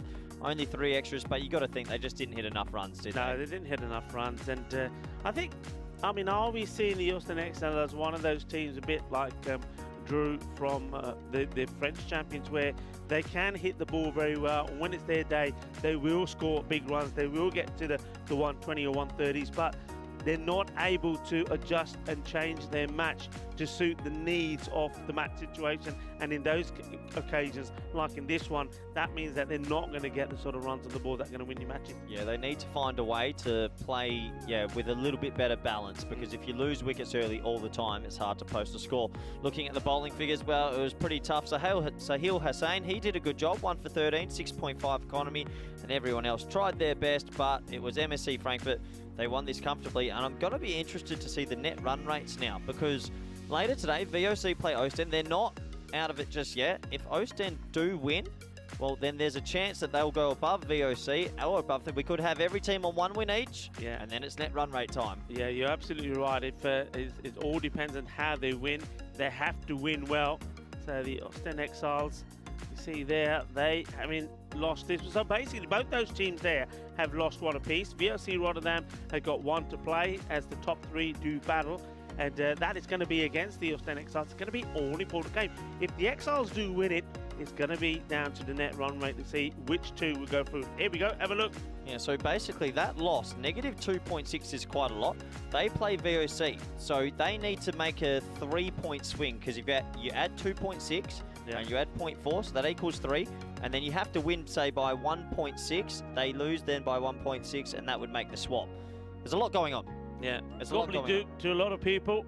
And, well, we probably, I'm sure one man who's very good at looking at these things, Vinny Sandu, he may have looked at it already, and he'll be probably telling you some scenarios they have to win by so many runs, or not lose by so many runs, or vice versa. But we'll have more on that later. But at the moment, all that means is that MSC Frankfurt have done themselves a big favour, because they lost the first, but they won the second, and they won it well. Yeah, I think, just looking at that, I think MSC Frankfurt will almost likely go through now, because these 2, one of them has to lose, right? Yeah. And so that means VOC Rotterdam can't get that net run rate more up. So a good win by MSC Frankfurt, that might have given them the golden ticket. But anyway, 23 minutes to come. You're going to have Rico Full-Drooned with Vinny Sandu again to bring you the Eliminator between Al-Bazalmi and the Malta Super Kings. Please join us back for the live T10 cricket action. Thank you.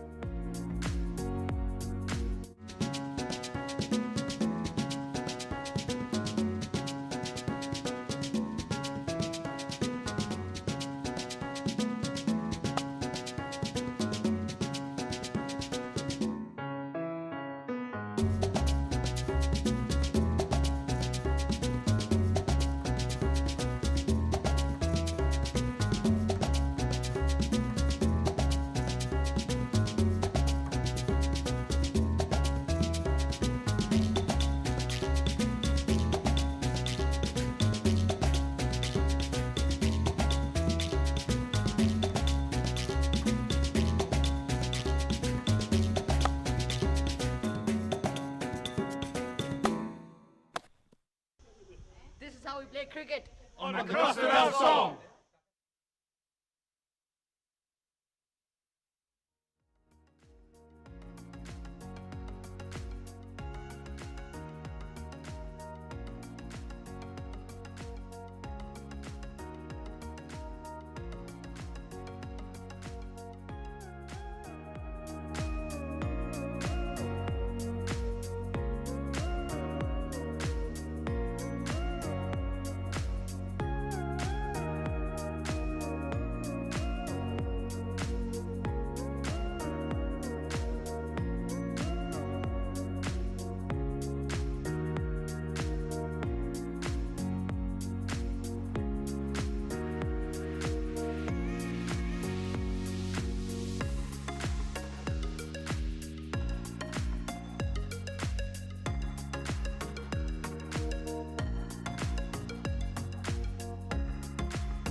Hello and welcome back to Super Thursday on the European Cricket Network. Well, we've had a great time during this tournament with a lot of the kids. The Cricket School Project is introducing these youngsters to the game. They're having a great time, I think. Well, are you guys having a great time? Yeah!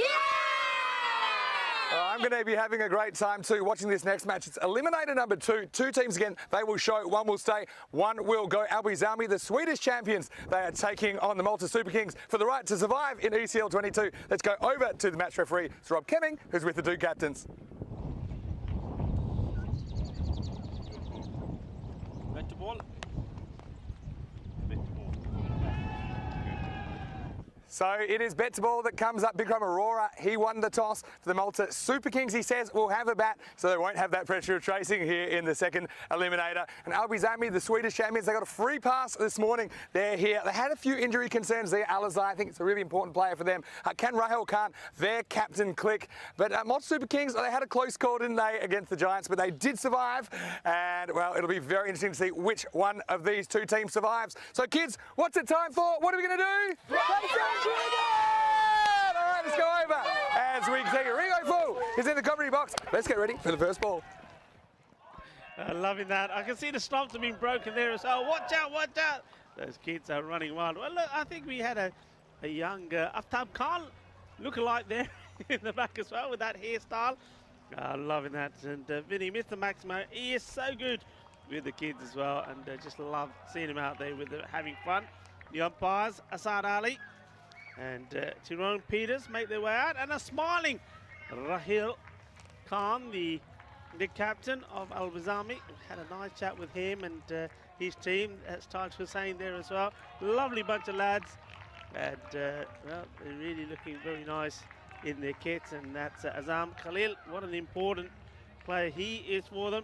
And then we see the two batters there making their way as well. Big moment for both of them. And it's going to be Bikram Aurora that's going out there. And it's going to be, of course, Gopal Chaturvedi. And those two have to give them a good start. Both have scored runs now in this series. Bikram Aurora is just starting to find his touch. And, of course, Fire Mughal and Varun Prasad are going to be key there for them as well. Well, this is what we're seeing. Well, our bat versus ball wall is saying that the Super Kings are just going to pip it.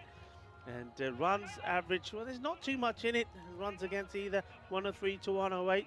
But the runs for, well, Malta Super Kings have got a few more on the wall. But look, that's based on one big innings, isn't it? That's based on the highest score scored in the tournament, or scored in this week anyway. 172 for 2, and that was against the Kelper Giants. So that's probably where those statistics are coming from. Pleased to report, though, we have a bit of blustery wind coming now and again along the ground. It's still staying pretty sunny. The formation of the clouds is incredible. These clouds look absolutely, I mean, look at it. It could be an artist's painting. I've never seen a sky like it, really. It's quite incredible. It's almost like the clouds are making upside down mountains. But maybe we'll get that on the screen for you at some point. But at the moment, all eyes are on the middle as we get ready for the start of this one. Everything to play for. A reminder, this is another eliminator. It's eliminator number 2. One of these two teams. There you go. Thanks, guys. Yeah, isn't that quite spectacular? What we're seeing out there at the moment with these cars. Look at that. That's amazing. Thanks, guys and girls. Spring Productions, you're simply the best. And here we go. Which of these two teams will be the best? Place it down the ground and take a single. Well, look at the way that Gopal Chaturvedi runs here. I mean, rather than running a straight line, I mean, he's run a long way around to get to the other end. And sometimes if it's a shot at the stumps, you can find yourself undone there. He just wanted to go round. First he goes round his batter, then he goes round the bowler. And, well, there yeah, you look lovely there, Samir. Don't worry. Doing his hair there. We see you. We see you. Nothing gets past us. There they are sitting there behind the Malta flag. And Aja, says Bikram Aurora. Both the batters take singles to get themselves off the mark. So, Swedish champions Al-Bazalmi versus the champions of Malta, Malta Super Kings. One team will progress, and we will see them in tomorrow's finals day. The other, well, will be booking their flights to go back home. Momand to Gopal Bangs it in short and hits this hard. And that's a shot, maybe a shot of a bit of frustration as well from Gopal Chakravarti. He just wants something to lash onto. And this was the one for him. Hits it hard. It was quite a wide ball. I think at Maman, when he knows he's going to drop this in short, he does advertise it a little, and the batter is waiting for it. Cracks this over the inner circle. 4 runs. The reply going to be from the bowler. And slice of luck this time. But they have got a man back. And that save. 4 runs, just a single. You've seen the number of occasions the ball going to the boundary there. And that's in the region of Richards. You might see Richards in the shot here. Well, there you go. That's Richards doing the camera work. And not so sure. Well, the Maman is saying, come on, you've got to catch that. I'm not so sure about that. I'm not sure if he's talking to the fielder or Richards.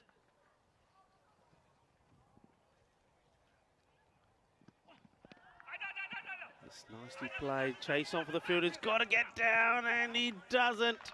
We've seen that a number of times today.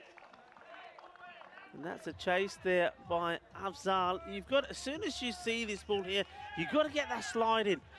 You've got to try and stop it. You're not going to chase it. You're not going to chase it and stop it. And then he tries to use his foot, and you can see there he ends up almost getting trapped under the boundary boards there. So disappointment again from Momand. That one you feel should have been stopped. Last of the first. And just guides his way for a single, and they'll take it. And end of the over. It will stay just as one, so 12 on the board. So that's they'll be happy with that start. And once more, one of these openers will know that they've got to go big. Yeah, technically one batter short, though I must admit, I did like the batting of the left-hander. Ajmal, I would certainly be happy to put him up the order. I really would, because I think A, a left-hander, B, he hit the ball and struck the ball really well. Why not? It's worth a risk, especially when you know you've got the likes of Aftab Khan not playing. This one not called. I think it might be that Bikram was taking himself away from the delivery.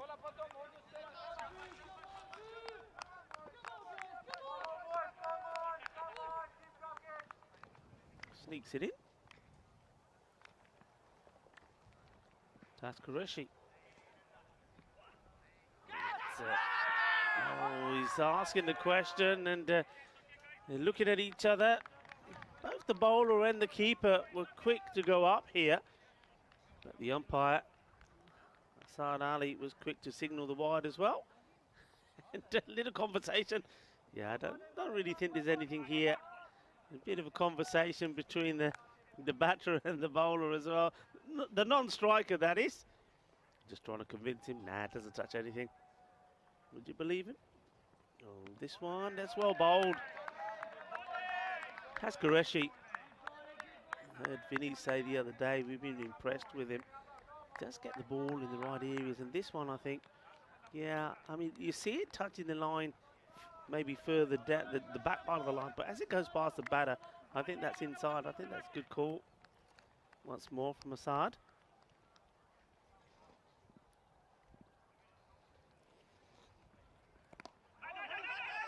Nicely played, and that's more like it. Gets down, gets a slide in.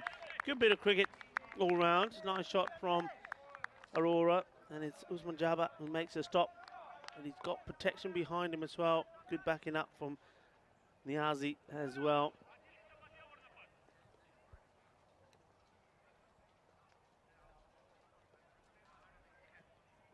Just the one boundary so far, and that was to Chakravarti. And he goes for a second, and this one just bounces before the line. 4 more. It's a clever shot, actually, because to Bikram Aurora, they've got that fielder back, you saw. in the shot that Aurora played, and I commented that you've got the fielder backing up. It was Niazi, but Niazi then comes in to Gopal because they don't believe that he's going to play that shot. But Gopal, he's the man that has played it twice. So maybe just need to have a little look at where the field is set here. I wonder if one of those will stay back now and then maybe move the man that's at long on up. Well, no change as yet.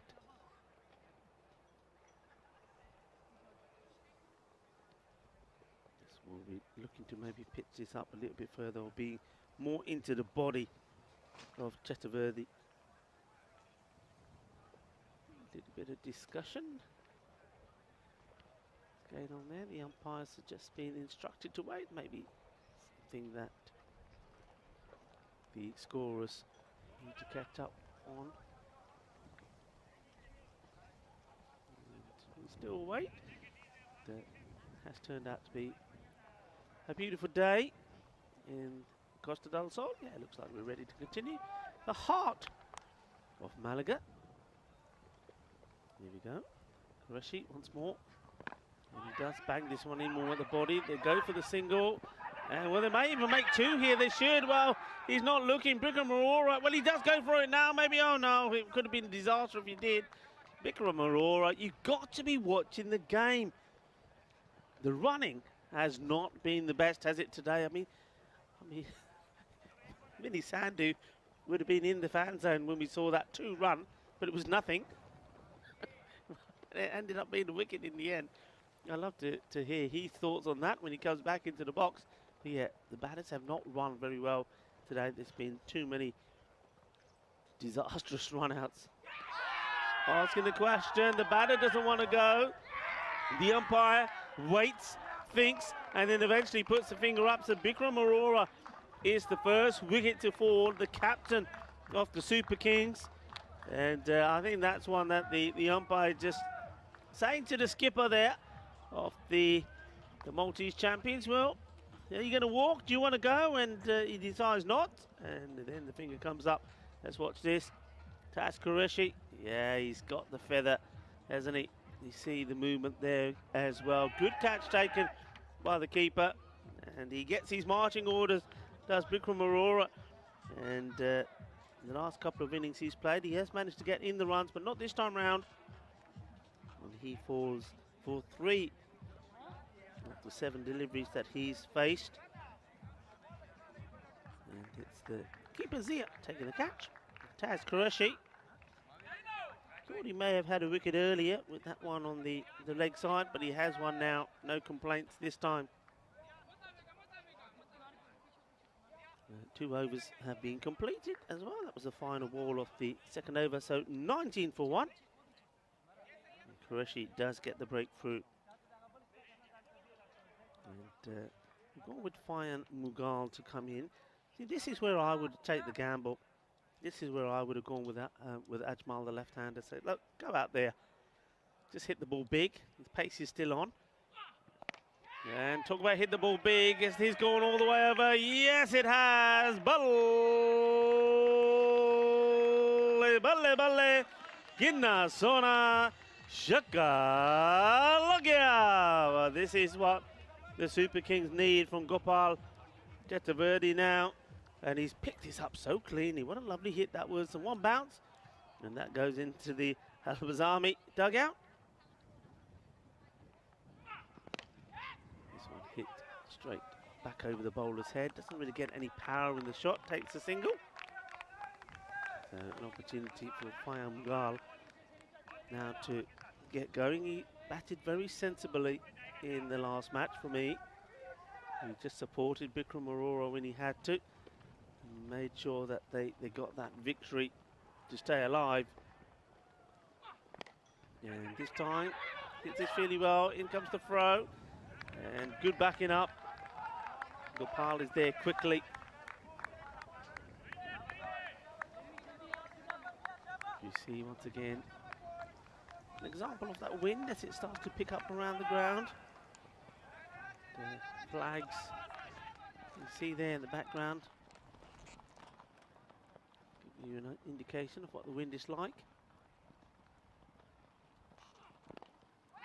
It's a bit of an inside edge on this as they run through. Now they have got the opportunity for 2, and they do take it because the fielder is having all sorts of trouble trying to pick up the ball. I think that's Momand out there. Just doesn't want to go in his hand. Aja, aja, aja.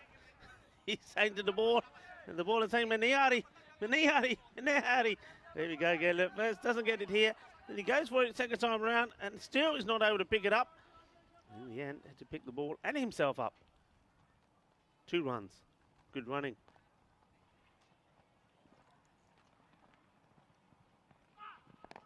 Slow delivery. Doesn't quite get... Oh, no, he's done it again. Well, he's having issues. Him and that ball. Well, you're going to have to get them together. Get them together and have a talk. Become friends again. He's totally missed this. Well, he's trying to say, look, it deviated away from me. I don't know if it did. Nice shot there. There's Bish and I with the lucky charm of the Maltese team. Look, he loses his footing, doesn't he? And then, well, there you go. He's not a happy man. Zia Khan Alozai, nice to see him back in the team. He did miss their last match. There's that slow delivery, well bowled, clever bowling. He's a good cricketer, and he'll give them something with bat and with ball. That's the end of the 3rd over. So the power play comes to an end, and the Super Kings, nothing really too super about it, but they are going at sort of just over that 10 and over. So the 100, which seems to be the score teams have been trying to get to, and sometimes struggling to get to, is on at the moment. Good time for me, Rico Fortu. Welcome back into the commentary box, Mr. Vinny Sandhu. Thanks, Rico. It's good to be back. Overrun with enthusiastic children, and it was fun. They were really having a great time. I can see you say overrun. You got footsteps all along the back of your suit. Yeah. What's going on? And I think I was more worried for Martin's, the cameraman, because my instructions were for the kids to attack and to show no mercy. And you saw a bit of that at the end of the toss. But yeah, Super Kings, I think, will be fairly happy with this start. Aurora, again, just can't get going this series, nicking off. Magal at 3. Yeah, don't mind that. Prasad still to come, of course. But this should be a really interesting point in the game because Azam Khalil, he's going to come on with his spin. You mentioned that 100. Does seem to be the par, doesn't it? Just 100. We've seen some low scoring ones today. Here's Azam. He goes after him straight away, and that's well stopped. Good fielding. Picks it up cleanly, but not able to beat the fielder. Yeah. And this time, Mohan does stop the ball. Well, my man, he was walking the tightrope, wasn't he? But he was fairly confident he was going to stay inside.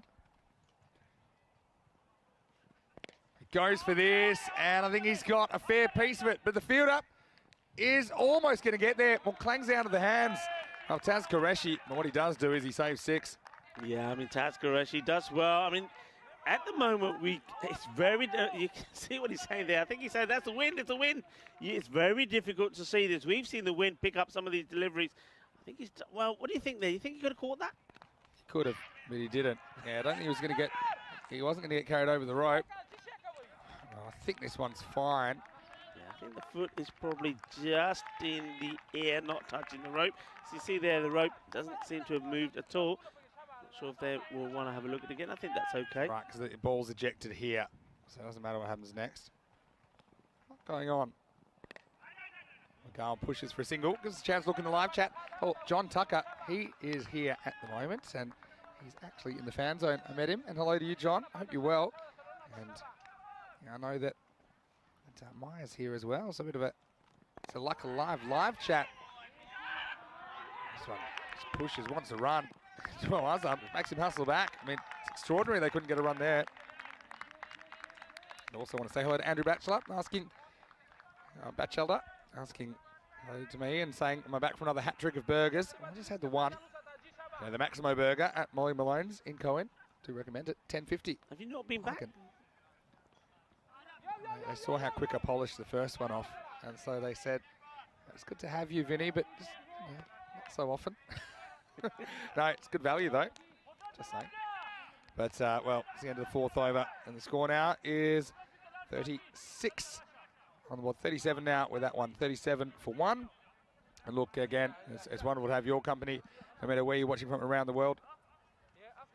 And, well, Rico, you're here. And you mentioned that wind picking up. And yeah, pretty much those straight shots, isn't it? It's those straight shots where it's kind of blowing back in. So, yeah, we'll change the game. And, yeah, the weather was a concern. You certainly hope it wouldn't affect this match, or really any match. But especially when you're tournament on the line, it's always very annoying if weather intervenes. Yeah, it certainly is. I think the good advantage of having the wind, though, is it does maybe, or has, kept that rain away. And just a reminder, our social media at European Cricket, great place to go to get all the best bits. And we're putting together highlights videos all the time of some of the more memorable moments, and there certainly are quite a few of them, aren't there? And we're looking like, we look a bit, I don't know how to say it, we look very zen in those photos, don't we? Very at peace. No, anyway, I want to ask you something. Adam to Swords about that as well. It's just going to be for one. Go on. Have we seen that before? 2 run, no runs, 1 out. Not only have I seen it before, but I've seen a guy get a golden duck that way. It's the longest golden duck, and it happened in Krefeld, actually. The same tournament MSC Frankfurt played last year. Yeah, in the west of Germany.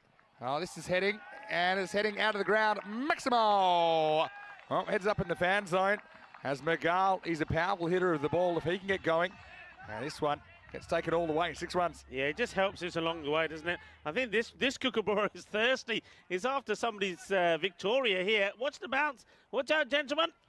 And there you go. They didn't see it coming, did they? Eyes on the prize, lads. Yeah, so last year, I think it was the number 11 as well. So you don't often the 11 gets a bat. He got run out going for 2, 1 short. The longest golden duck in the game. It's going to be fine. Tyrone Peters out there, the Dutch negotiator. Yeah, we saw some weird things in that match. And then there was that, what was going to a really, really good stumping, we thought. Yeah. You know, and then we thought it just encroached, just went in front of the stumps. Keep behind the line. This one steps across, hits something that might have been a wide. Good one-handed pick up and throw. Oh, makes him hustle here. You know what?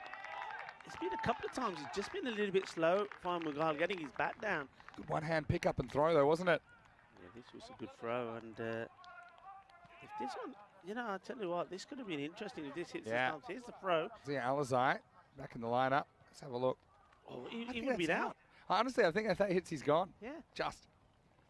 He flirts with the wide line, but it's not a wide. I think looks wider than it is. Chatavadi just not really stepping across the ball. This is Kudratullah. Gets the inside half of the line. That's the way they've been umpiring the series. Rico doesn't agree.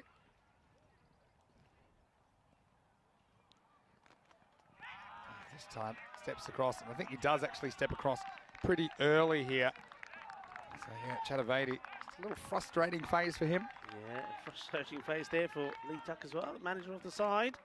And, well, Shubhas Roy, he's always writing something down.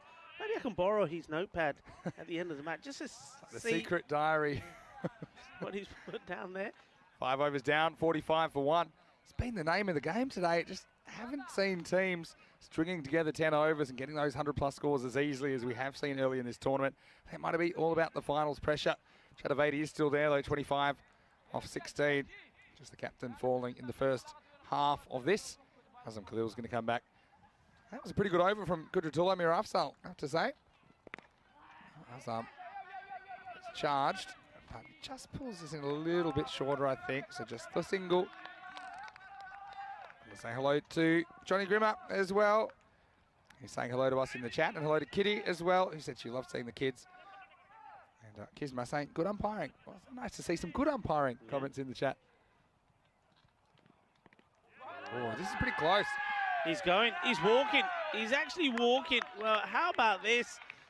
He believes he's already gone. They're going upstairs for this. I think he knows that he doesn't get his foot passed down the line. And let's see if the gloves are behind the stumps. Ismail Zia is back behind the stumps today for Albi Zalmi. He's the keeper they started with, the youngster. And well, we'll get a look at this. Certainly nothing wrong with the take. The money shot's coming up. This is the one right here. Check the gloves, check everything. Yeah, no problem. And he's gone. Yeah. And he just knew he never got that heel down, didn't he? Yep. And so, well, that's a wicket for Azam Khalil. It's a good confidence build-up for Ismail Zia, who's been a little bit hit and miss with the gloves, but he does have the job today. And so, that creates another wicket, and that's a danger man that's gone. Chatavadi, he's got to go for 25, and it's 46 for 2. Yeah, you just get a feeling, don't you, with the Malta Super Kings, that even when the batters do get going, they find a way of getting themselves out, which will be disappointing because you've got another batter there. He hasn't really looked in any trouble, Chatavadi, but then gets out when he's in his 20s. He's got to go on to score a bigger score here. They know that they've struggled with the bat. You know, it's only on one occasion they've really batted well. But when you're in, you've got to go big. And Chatavadi, to get out like that, softly like that, that's going to be very disappointing. What it does do, it brings Ronald Prasath out. He didn't really perform in the earlier match today. He certainly will be looking to do so in this one. And he's still got a good partner out there with him, Mughal. But he's got to deal with the spin. And that's probably not his strength. Tries to take him on. It's in the air. Gets lucky. That could have easily gone to a fielder. He's got half the innings to do his business. Ronald Prasath. And yeah, I think it's a lot riding on his innings. Just feel that way. Even, you know, with Mughal, you have some recognised batters, but Prasath can just be so explosive. Khalil, he's delivering, isn't he? Less than run a ball pace, picking up a wicket. He's a quality player. He will always perform. And very rarely do you see him having a bad day. Oh, down leg side, probably a wide. I think he keeps his foot down here. Zia does well to block it down the leg side. Thought for a second maybe it was another chance for a stumping. He's going for the LB because he knows that Fine Mughal would try and play everything that area. Wicketkeeper goes after this, but this is going to fall in no man's land. That was the Bermuda Triangle, wasn't it? Yeah, it was. Well, the umpire was one of them. Middle. Yeah, you're right. Well, the keeper starts going, and then the wind's kind of just blowing it away from him. The wind, if you're looking at that angle there, is going from about like 8 o'clock to 2 o'clock. So it's kind of going from the left to the right, and also it's behind the bowler. Varun Slow to gets go, grabbed. Varun, and it's thrown at his hand, and good backing up by Varun. yeah, Becomes the backup as it hits him. He's all right. Hey, Khalil's a really smart bowler. I think he's watched a lot of Prasath. He would have watched a lot of the footage. He knows Prasath can get a bit tangled up, right? Gets a bit kind of cramped for him. And well, when you don't have a backup fielder, use the batter. Nice to Azam there saying, "You okay?" He says no, but last ball of the over. This has been one. So, well, hats off to Khalil, Azam Khalil. 50 does come up during the over, but Khalil only concedes a dozen off his spell. And Malta Super Kings, 6 overs down. They are 51 for 2. Yeah, well bowled. Intelligent bowling from Khalil, but he's 2 overs out the way. 12 runs from it, the 1 wicket. So this is where I think the Malta Super Kings now have to, those 2 batters, what they just get together. You see a lot of talking going on there. And Varun doing most of it to Fine Mughal. I think they know now that, okay, you've got one dangerous bowler out the way. And maybe what's to come now is going to be pace.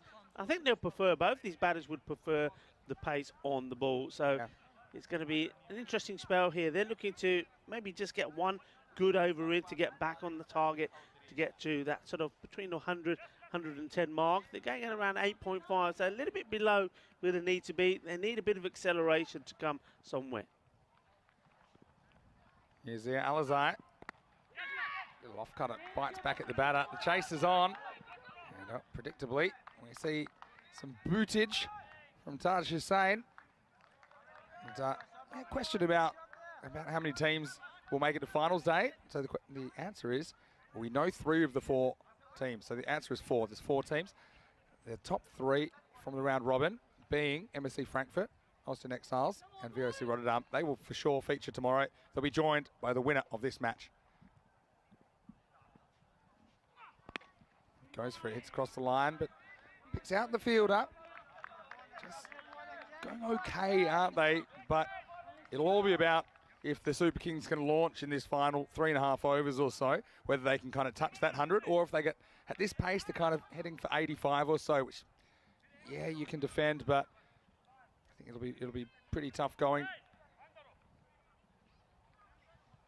Hello to Tarek in the chat, Zishan Khan. Probably watching from Malta, I imagine. I hope you're going well. Met so many friends around Europe, haven't we? And, it's always nice to see them coming together in the chat. See Alizite having a very good week.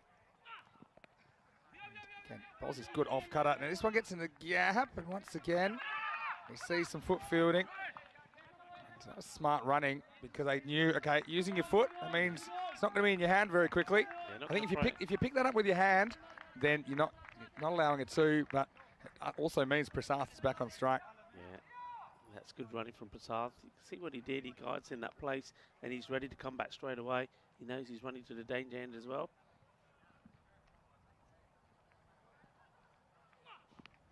He goes with the same tactic. It's basically a fast off spinner. So he holds the ball, I think, pretty much seam up with the two fingers, kind of forefinger and the middle finger on the seam, but he just pulls his hand down the right-hand side of the ball. So it just takes a bit of pace off, and it'll break left to right when it bounces. But it's mostly about the line there from Alizite. He's not really wanting Prasath to be able to free his arms.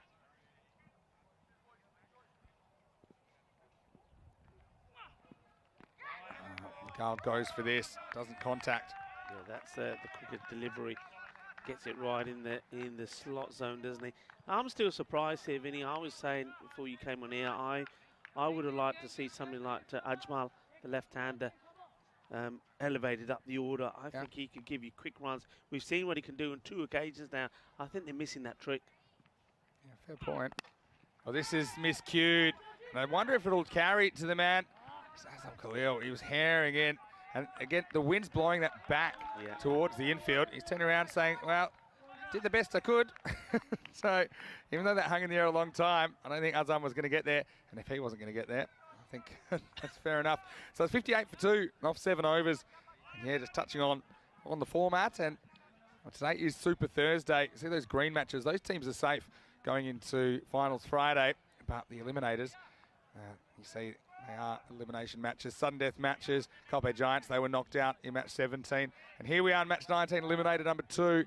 It'll be the winner of Albi Zalmi and Malta Super Kings that will join the teams you see in green. MSC Frankfurt, VOC Rotterdam and Austin Exiles. They will be featuring in finals Friday for sure. But then, yeah, interesting match coming up. Last match of the day, because the Exiles and VOC Rotterdam, that will decide who gets the double chance and who doesn't. At the moment, we actually don't know. No one's guaranteed it at the moment, basically. We want you to do a bit of homework on that one, actually, with the your net run. Already on it. You already on it? Already on it. You would be. I said to Corey you'd be on it. Well, this is going to be 6. On this one. Yeah, it's another one that's going to end up over the backward square leg fence. Magal will get something he likes here, something he can turn on. And Jabbar comes in immediately, gets hit for a maximo. Yeah, this is his shot. This is in the area where Fine Magal likes it. You can see most of the shots he's played is in that zone. I don't think he's played anything out on the offside. I'm pretty sure that there hasn't been a single run he scored on the offside. So you know where your field has to be. It's a pretty good shot, actually, because it wasn't really there for that shot. He wants it again. That's a similar kind of ball. But I think the reason he's leaning a bit more leg side than usual is because of that wind.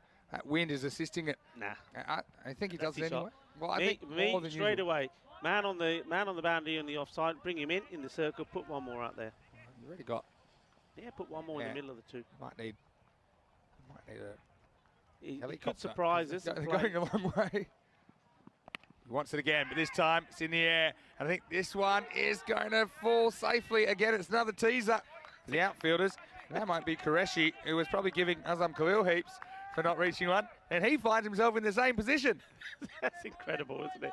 I mean, the wind here is holding these Cucumber. Did you see the one earlier that was hit out there? It was going to the long off boundary, and it swirled all the way around, and then it going to extra cover. It was amazing. There's one that went straight over the fence, almost hit the back of the fence because it blew back by the time it came. But hopefully, let's just but this sunshine holes. Doesn't this wind suit the left-hander? If he can get hold of any of these, they're just going. The wind is going to get hold of these. They're coming our way. We can feel that wind is literally blowing through in here at the moment. If they get it behind square, yes. But if they go straight, there's going to be a chance. And this is a chance because it's not going to get to the rope. And it's caught. And, well, you called it. He's hitting straight into the teeth of the breeze. And Azam Khalil, well, he looks very pensive. And he knew he had to get on his bike. And Prasathi holds out twice on Super Thursday. He took on the wind and he lost. So Mother Nature with the win. Malta Super Kings lose their gun. It's 65 for 3. Yeah, this is a really good catch. Makes it look easy, and I love this shot here when he takes the catch. He takes it, goes down, and he's just enjoying himself, enjoying the moment. That's a lovely shot. Well captured there by our partner, Spring Productions. And, well, that's just shot and a half for you. But what a top player Azam Khalil is. You know, I mean, he just, the team gels around him, don't they? He's a great person. He gives a lot for cricket in Sweden, that's for sure. He's very, very hospitable to us when we were there for European Cricket Series last year, over the 4 weeks we were in Sweden. Got to wonder, though, is it smart batting? I mean, I know he's a unit, but he tries to take on the breathe. He goes high, and the thing is, when you're trying to hit sixes into the wind, you got to kind of go flatter. You know, you got to go flatter, try and cut through the breeze. This one gets high. The higher it goes, the more likely it's going to blow back into the field of play. Talking about the wind, and a clever batter, when he's getting there, he's just turning the wrist on it. He's making it go onto the onside because the wind's going to take it. And he's a powerful man. He hits it pretty hard. He's a tall man. He's got good leverage. Hits it on the onside, the wind takes it over the boundary. Here's Ajmal. You get your wish. And he starts by getting out. So they set him up, and he's trying to get this on the leg side, but it's a bit of a leading edge. And Lamar Momand takes the catch. So this is turning out to be a very, very good over for Albi Zalmi. And we have another hat-trick opportunity. Usman Jabbar, we didn't start great. He went for a 6 first ball, but since then, dot, 1, wicket. And will we finally see the first hat-trick of 2022? We haven't had one yet. Maybe the hoodoo will break. He's got one more ball in this over. He's got a ball to go in this over. And it's the hat-trick ball, Jabbar. And who's the man that's coming in to face it? Well, it's going to be Samir Khan, the rock star. I'll tell you what, the rock star, he ain't blocking this. No, he's not blocking it, and he shouldn't either. As Ajmal, disappointment for him. He goes first ball at 65 for 4. Yeah, so you were saying it's a good win for the left-hander. It's more like a 7 o'clock to a 1 o'clock wind, or an 8 o'clock to 2 o'clock wind from behind the bowler's arm. I was thinking the opposite, because I think a lot of them, if they're going for that mid-wicket region, it's blowing straight back into play. It is true for those shots, like hook shots, for example, they probably go a long way. Yeah, so I was thinking, but it's probably doesn't suit interesting when you look at the flag. I mean, we should concentrate on this ball first. The flag. Because this is the hat-trick ball. Yeah, they're going everywhere. Now look at, look at different flags, you'll get different answer. All right, here we go. We have not had a hat-trick in over 100 matches on ECN in 2022. And now it's Jabbar on a hat-trick. Doesn't get one. How long do you think we'll go without a hat-trick? I mean, surely we're not going to get through the whole of the ECL without a hat-trick. That's 8 overs down, by the way. Very good over in the end. Excellent over. No, we will get one. I mean, that takes it to 66 for 4. So again, it looks like it's going to be another match, which is going to be a highly contested one, but a low-scoring one. I mean, look at the scores today. It's unbelievable. The team's batting first, 88, 98, 88, and this one, well, looks like it could be another one in the 80s. Yeah, we haven't cracked a ton today, have we? On the scoreboard. Them old Super Kings probably would have gotten there. They chased down the target of 99 with an over remaining. But yeah, normally actually scores go up as the week goes on, because I think the batters kind of find their feet a little bit. They can be a bit rusty on day one, but kind of seeing the opposite here. Yeah, I mean, it's probably because I think this is where we've seen a week where the bowling is being so good. We've seen some good slow bowlers. Swing and miss and hope for the best this from Samir. Samir is pretty good with the shorter delivery, but I haven't seen him drive too many. Yeah, going back to that, I think last week we didn't, I think a number of times I kept saying, no spinners in the team, no spinners. This week they've got the spinners. Most teams have got 1 or 2 that have bowled really well, and it's made a big difference. There's been a lot of wickets. I'm sure you'll find there won't be as many runs this week as some of the other weeks, but there'll be more wickets.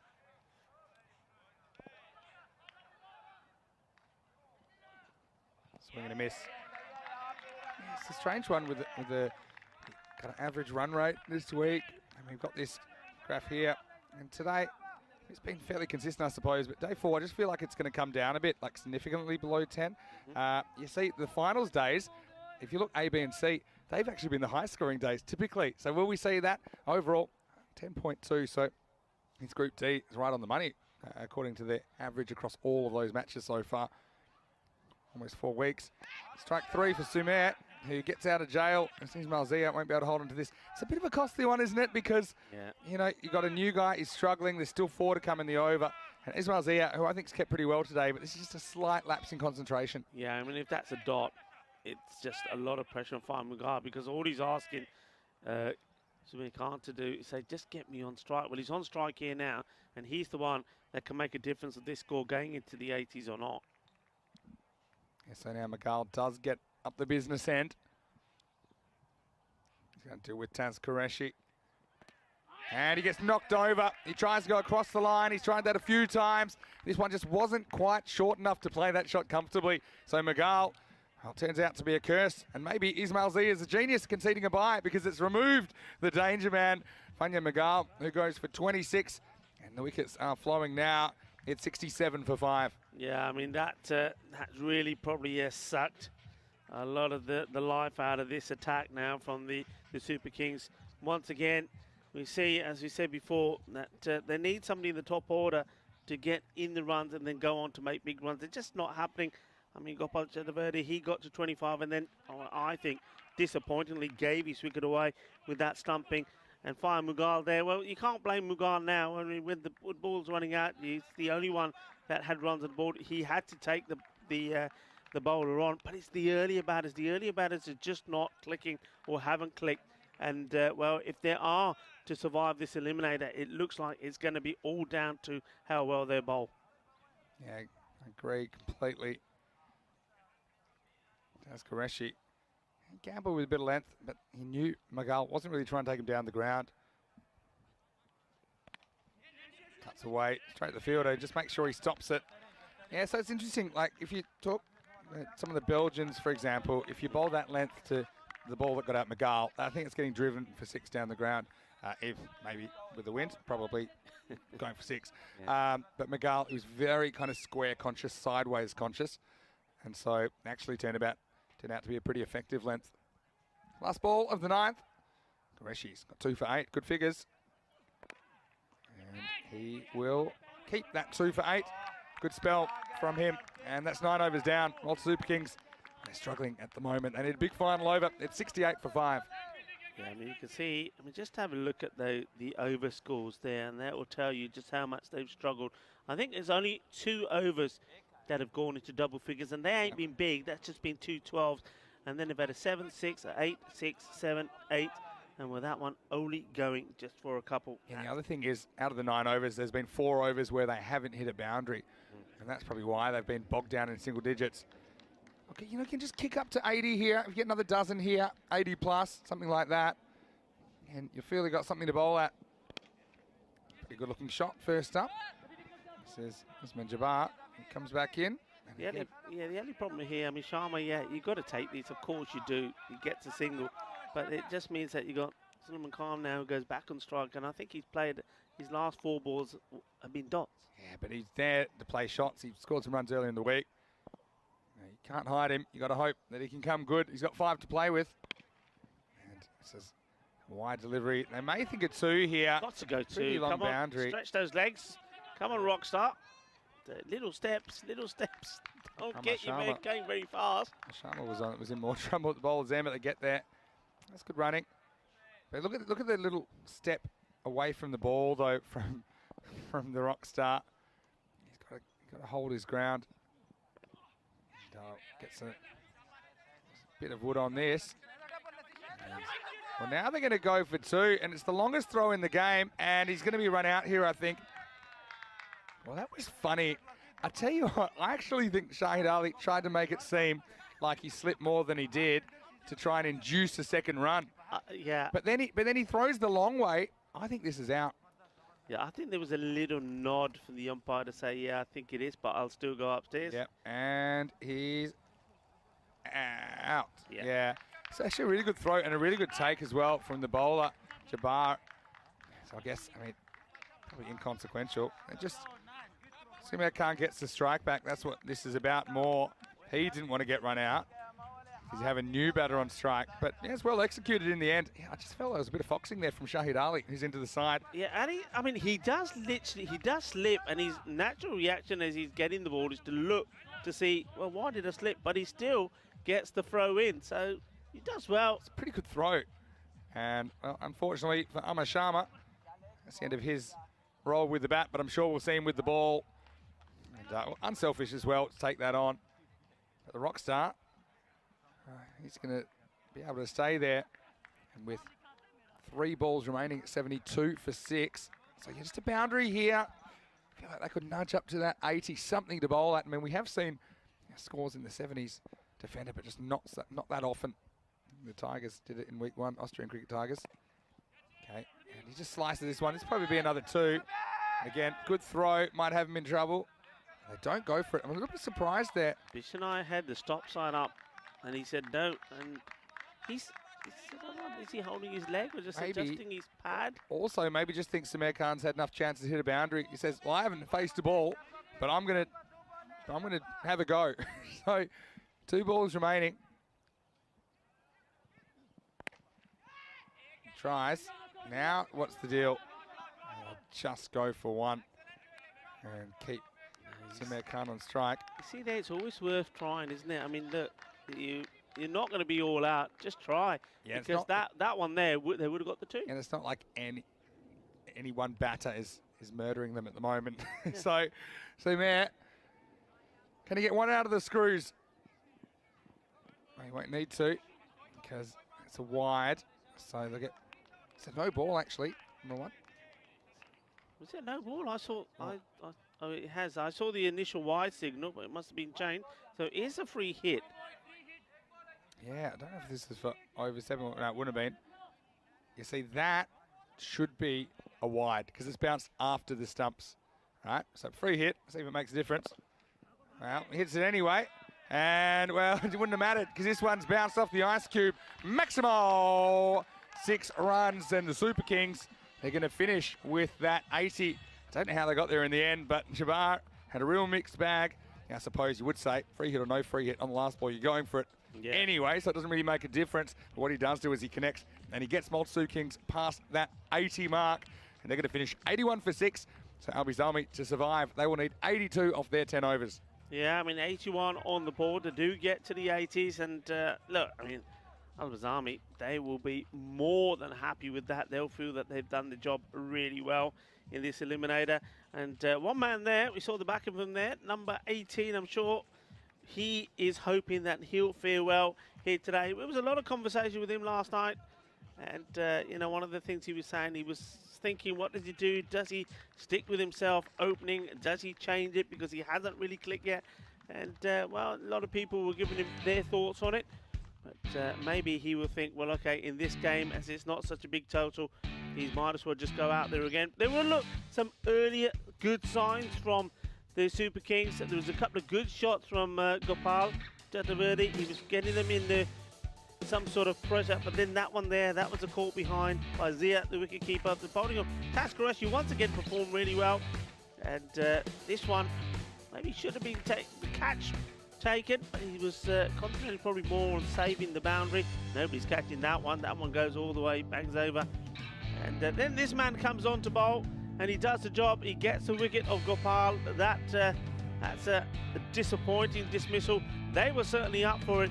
And, well, we see more of Azam, not with the ball, but doing some good fielding as well. He took a terrific catch, and it was a catch of Varun Prasad. And he's not able to do any more than the 98. Is the only big contribution he's made with the bat in one game. So we're not going to see, and that's a sad thing, really, if this is the end of the Super Kings, if they are not able to defend this score, 82, the target, then it's the last time we're going to see them. And that's quite sad for me in a way, because I know that with the bat, they are far better than what they've shown here in this group. It's disappointment for the batters, but can the bowlers shine? Can they be at their best? And maybe that 6 there, right at the end, the no ball to 6, maybe that could make the difference. It does get them into the 80s, 81 to score. We've seen some close games, low-scoring games here today. And maybe with that wind and with the direction it's blown, maybe that, as we saw a few shots that were played out there that don't go to the boundary, maybe a score of around 80 is more sort of 90 to 95 in these conditions. have a quick look at that against, again, disappointment. Gopal and Fire Mughal, they do get into the 20s, but not able to go bigger than that. You can't be too critical of Fire Mughal when he gets out. I mean, he's getting out with less than 10 balls to go. That's understandable. He's trying to up the tempo, but I think further up the order, I mean, the likes of Gopal Chaturvedi, when he sees how he gets out, it's a schoolboy mistake. You can't be doing that. And he put pressure on his side, and really he should have been the one getting runs on the board. 6 bowlers used, and once more there was good contributions, but all round. Taz Qureshi, though, I mean, he was the pick of the bowlers for me.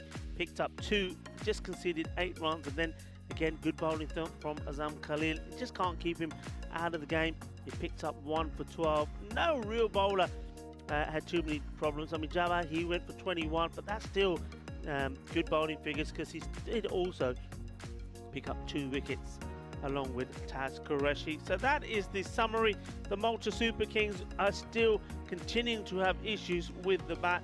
81, they really struggled to get to that 81, and were probably assisted there at the end with that the no ball that was then the resulting delivery going for 6 runs. That's how they got there.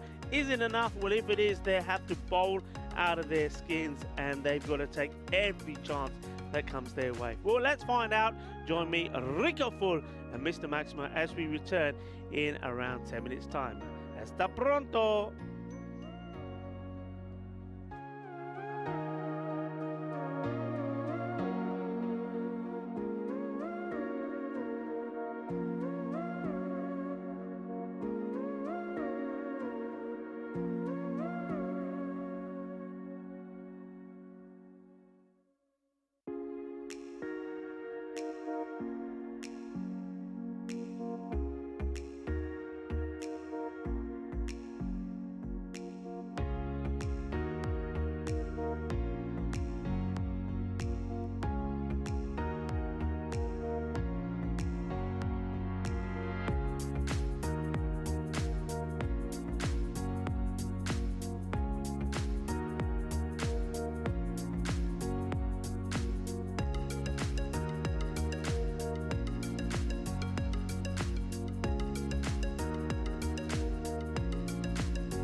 Hello and welcome back, cricket lovers, to you, our global cricket family, and magnificent scenes of what's been our home for, coming up to a month, with a couple more weeks to go here, and 6 weeks of competition, 144 matches it will be in total, before we find out who will be the champions of Europe. This is the Bet to Ball European Cricket League. You see 30 national club champions coming together to battle it out to see who will be crowned the champions. The Malta Super Kings, they've got to be stronger together. They've got to be at the best. They've got to put the best performance in, probably, of their playing careers to try and restrict Al-Zalmi getting to the 82 required for victory. This is an eliminator. One of these two teams will be seen again tomorrow in finals Friday. One will be going home. Who will it be? Rico Full here in the commentary box, soon to be joined by Vinny Sandhu. The umpires, Jerome Peters and Asad Ali, set to get proceedings on the way. And here comes the first delivery. It's Bishanai. Can he be on fire and accurate? Well, this is hit beautifully. Lovely shot, and no need to run for this, says the batter. That's 4 runs. Shahid Ali, lovely shot, just hitting through the ball. And that's the perfect start for Al-Zalmi. And the heat joined out there by Taj Hussain.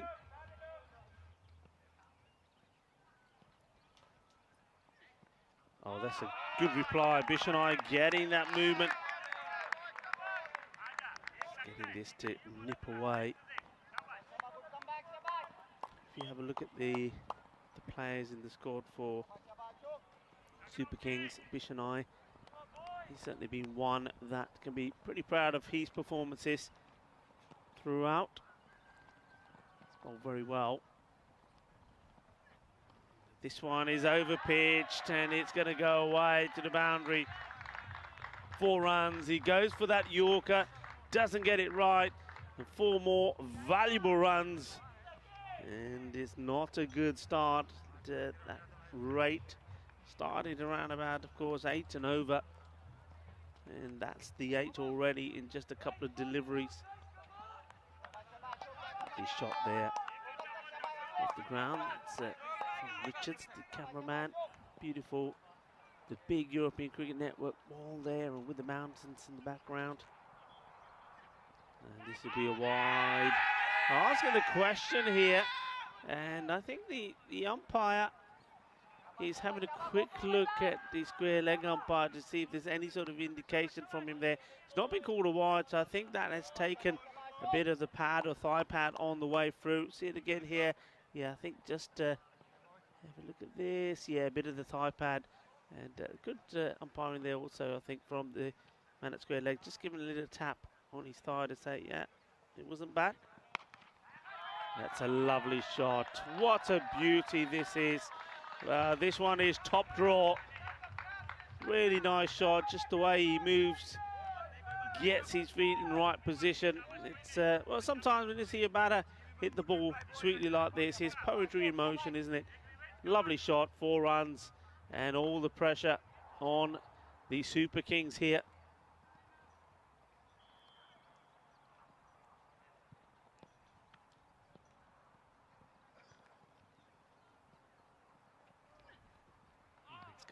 Another wide. They're just not getting it right, and that's an interesting signal. Wide, and then not quite sure what the spin of the arm was there. That was a new one. Interesting. Bishanai wants a wicket, needs a wicket. Malta Super Kings need a wicket. This goes up in the air. This is not going to give them a wicket. Well, wind or no wind, he says, I'm going to show you how to do it. Smashes this big. And, well, 19 off the first. And Bishanai almost goes magical. What a good shot that is. Power. That's what it's all about. he's certainly not shy or getting nervous or put off by the runs being scored.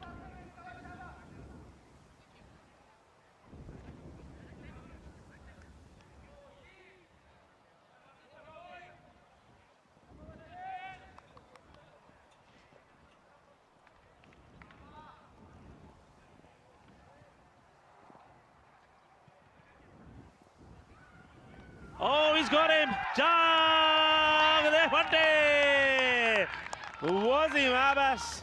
Well, he needed something special, needed somebody to stand up, and Wazim Abbas gets this in the right place at the right time. And it's a first baller for Taj Hussain. He can't believe it. And he's probably thinking, Shahid Ali made it look so easy. I think he's walked all around this. Have a look. Oh, he's left the gap, and in it goes. Well, I tell you what, if it doesn't go through and hit the stumps, you're going up for the LBW for sure. It was full, it was straight, it's Jang de Fuente time. So after that very expensive first over, they get their first wicket. They desperately needed it. A lot of talk up there, and a good time to welcome back into the commentary box Mr. Maximo Vinny Sandhu. How about that? Yeah, it was good delivery, wasn't it? Just did enough. Straight down the line, and yeah, disappointment. So keeping Rahel Khan back, the captain. Interesting one for me. That not a bad idea, I suppose. Hasn't been working at the top of the order. Yeah, gets to come in, kind of read the situation. They've had a few guys that have been hitting the ball well, so giving them an opportunity to get them a bit closer to this target. Wind swirling around all over the place. Azam Khalil, he is the man with the bat in his hand, number 3. Pretty good ball first up. It's testing. Yeah, this wind, you know, where I said it was going before, well, now it's going all over the place. I don't know if that's a good sign. I know it's a rain forecast, but at the moment, it's still very bright and sunny, just a few clouds in the sky. They're unusual formations, aren't they? Certainly are unusual formations, you're absolutely right.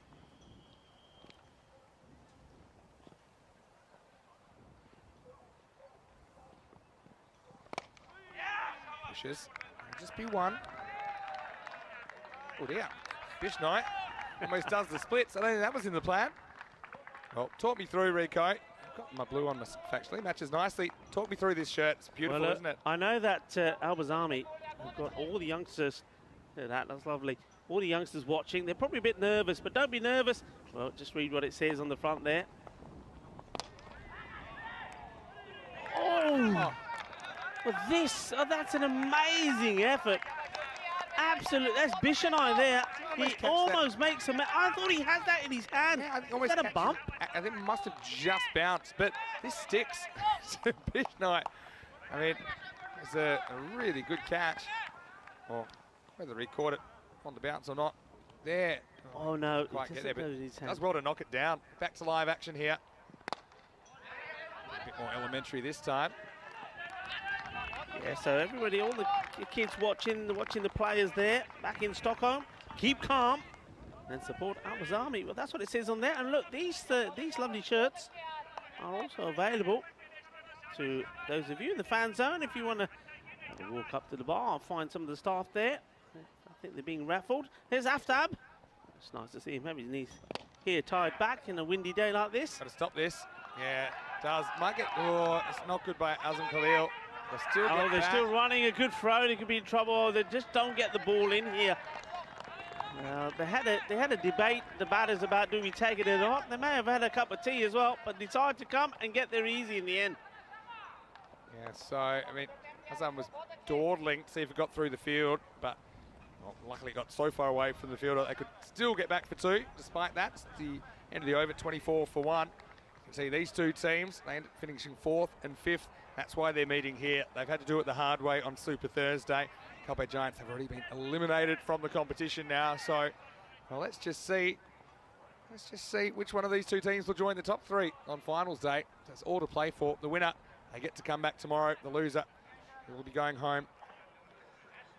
And I tell you what, these guys, you talked about Sweden and support. Yeah. Well, have a look at some of these pictures because we're getting stuff sent to us. And this is what the ECL is all about. There we go. Oh, look at that. Loving it. Isn't that Quality. Absolute quality. Well, he's a star. He's a hero, isn't he? great? He's a hero to them. He's He honestly is, because of what he does He's around the the club. nicest man, and the most, what's the word? Muy amable is the word that we'd say in Spanish. He really is a lovely guy, and he's a quality player as well. And I know the kids love him as well. He's got a heart of gold. He really has. Back to the action here. And they're sort of asking for this one. It's more in hope, I think. I think the keeper goes, and then the bowler goes, and then the keeper goes again. Azam's a walker as well. You know, typically, if Azam nicks the ball, he walks. That's what he's known for. Gets past the bat, maybe a bit of a sound with the hand on the handle or something like that. But yeah, I mean, Azam Khalil, we've seen it before, even in big games. If he nicks it, normally he'll take it out of the umpire's hands. He's after him here, and he's going to get him. He's going to get him pretty good. Maximo 6 to Albi Zalmi. Well, Ajmal, Azam Khalil says, yeah, Rico, I am a nice man, but if you're going to wind me up, I'm going to hit you big, and he probably didn't like that appeal. But there you go, he's back to being nice again. And that's a nice touch, isn't it? That is, for me, what it's all about there. I mean, first the two batters are giving each other the fist bump, and then it was nice to see Azam and the keeper, Gopal, there, just appreciating each other's talents. Yeah, I mean, you feel better after that anytime. There's a Rahil. Hello, he's smiling. Captain's happy at the moment. I know that his son, Adam, is watching a lot, and so he's watching his dad. Hopefully, your dad can score a few runs, or even more, hopefully, for you. He might not even be needed in this chase. Yeah, absolutely. Malta need to find something. Goes short, hit pretty well by Khalil, who has to get his skates on. Does get there for a single. It's just a matter of how long, I think, you get these two staying at the crease. Shahid Ali is a guy that started the week with a terrible run of form. Just couldn't get going, but he's looked decent so far, hasn't he? 21 off 8. They've still got some firepower to come in. The captain, Rahul Khan, Zia Alizai, of course, Niazi. Well, he's turned things around, hasn't he? Kudratullah. Cross and flicks the pad. This will be a leg by. And what's the path back into this game for Malta Super Kings? I guess taking wickets is super important. If it's not happening with the pace, I think they're going to have to turn to some spin. And to some spinners who, look, they have been effective at times, but they've also been pretty inconsistent, I think. Yeah, you're absolutely right. You need the consistency. And if that isn't there, then your game isn't there. Love seeing those kids enjoying the ECN. It really makes it all worthwhile. A lot of people put in a lot of work for this to happen. Slow ball. Now, well, non-striker was keen. I think it's one of those ones that does go behind point, but I think it still can be the striker's call because he's actually got the angle of exactly where it's gone in relation to the fielder. So I don't mind that. And because it's on the offside, his eyes are still kind of on from where the ball's gone. Last ball, it's been a pretty good over from Ajmal. Azam will just take one here. He's taking responsibility. He wants to be on strike. That's the end of the power play. And given the context of this match, it's probably a good power play for Albi Zalmi. The Swedish champions, they're 33 for 1 after 3. Yeah, I mean, they're where they want to be at the moment. They're just trying to do this nice and coolly. We saw a blistering start from Shahid Ali to Khalid now, just keeping him off strike a little. I don't know if that's a good thing. Shahid, he's hit the ball so well on his way to 21, just 9 deliveries. And you saw that the two sort of skylines there, Manhattans and the Malta Super Kings, were never really got started. There was no real point in the innings where they accelerated. It was always up and down. It was a bit like a heartbeat, wasn't it? So now we see field get spread. Third man, Samir Khan goes on the boundary. They've got point, sort of extra cover back. 2 men straight, only one on the leg side. Nasty play, gets fingers to it. This is the big over, isn't it? I mean, if Atlas can just get another one here. I had down to 7s, so it's a bit like chasing 70. So I've shaved a dozen off the target in a sense of of the feel of the game just by this good start in Al-Bizami. The way that Shahid Ali is going to go about it. I don't mind this pairing because I think that Shahid Ali, he can afford to throw the bat and be quite aggressive. And Azam Khalil, he can be a bit more selective. He'll still go for the big hits if it's there, but I think that he'll feel, well, I'm going to be here at the end. And you go, don't worry, we've got some firepower in case you do fall on your sword. Speaking of that, he's going to be gone. He's picked out the fielder down there. That looks like Varun Prasad that takes the catch. Pardon me. It is. Sharma, I think. Sharma, it's a long way away from us, but yeah, no, it is. Sharma in that position. So Shahid Ali, he decided to have a go. I think it was his role, but he does lose his wicket. He goes for 21. And the score now is 34 for 2. Yeah, I mean, I was saying that Abbas, could he get another wicket? He does. This is a slower delivery, cleverly disguised. And I think that was, he realised he'd been done with the slow ball, but he wasn't able to stop himself playing the shot. He probably would have been better off just continuing with it big. He may have been able to clear Sharma, but Sharma again, he's done well, isn't he? I've mentioned how Bishanai has performed regularly for the Malta Kings. Well, Sharma as well with his bowling and particularly his fielding, he's been pretty good for them as well. But Shahid Ali, he goes for 21 of 11. Yeah, I mean, did his job really. Got them off to a good start. And yeah, so it's an interesting time of the game. And now we are going to see Rahel Khan coming out at number 4. So they've dropped him down the order a little bit. And yeah, I'm sure I mentioned his son Adam is watching. And I know that all of the kids in Stockholm, Sweden are watching. Lovely part of the world. And now we're going to see if their captain, probably two most experienced players in this scenario, can get them home. It's facing up now. Just blocked down the wicket for no run. So yeah, I mean, you can be experienced, but if there's got to be a few nerves there. If you're Rahel Khan, a bit like Bikram Arora, his opposite number. He's such a good player, but hasn't got going so far in this series. 48 off 38. He's off the mark, or is he? Little fumble, so just one. Yeah, does well. And Rahel was telling me yesterday of injury to his leg. It's a reoccurring injury which is niggling him a bit. He's saying it's causing him a fair bit of pain. So maybe that's another reason why he just opted to come lower down the order. Oh, this is a nasty one. Oh no, dear. Double or no, triple or no. Well, that's almost lights out, but it's going to be 5 runs. And if there's such a thing as a double no ball, that would be it. And almost kills Khalil, but he's the kind of guy, he probably would die for 5 runs, but brings him closer to the total, and he'll have a free hit coming up next. Oh no, oh no, no. This was nasty. I mean, goes all the way, that's 5, but it's one of the reasons. I mean, we have this debate so many times. We touched on it the other day. Helmets, no helmets. I always say, please, guys, wear helmets. It's not that you're not trusting yourself. Sometimes it's not. You're not trusting others. That was a lethal delivery. It's one of those things that Azam. I'm glad he doesn't get bat onto it. I think if he gets bat onto it, he could have chopped it onto himself. Yeah, I mean, it's to do with, some people haven't grown up wearing helmets. They find it a bit uncomfortable, feel like it affects their vision, so I do understand that. But yeah, that could have been a nasty situation. Free hit coming up. And he hits it so well. He hits it really well. And he's going to hit it over the fence. Maximal, disastrous end to the over for Wasim Abbas, who almost has a 3rd-degree manslaughter charge. Instead, he goes for a Maximo, and that's the end of 4 overs. It's 41 for 2. Yeah. Shapkiza! 6 carreras! Shapkiza's out. It's one of our favourites as well. Hello to all of our viewers in that part of the world.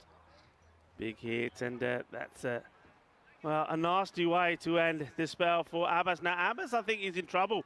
Look at him. He's limping quite badly here. I think going to see the 12th man come on. Yeah, I wonder what happened there to Abbas. So, I mean, injuries, they're always going to play a part. Injuries / soreness at this point in the tournament. I know you might say they're only 10 over games, but they are so intense. Soreness or soreness?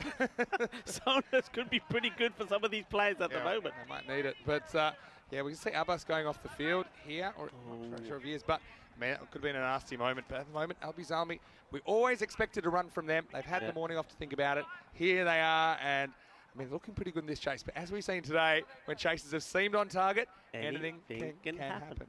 Yeah, exactly. it certainly can, and we Yeah, certainly it's been a day of low scores, hasn't it? There hasn't been too many high scores. It's been a day that belongs to the bowlers. What do you think about the fact we're seeing pictures from Stockholm, Sweden coming in? I know a lot of people in Malta are watching as well, and they're messaging us all the time in the live chat. I love it. I love it. I think we should have more of that. We know loads of people are watching, but yeah, do more of that. We love it, and to have it on the screen as well. Send it in. I think it's all about that. Shows about the passion that we got here.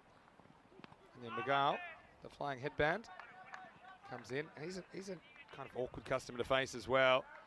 Leg by to start the over. Malta, they need to find something and find something quick. Otherwise, they'll be showing the exit the same way the Carpe Giants.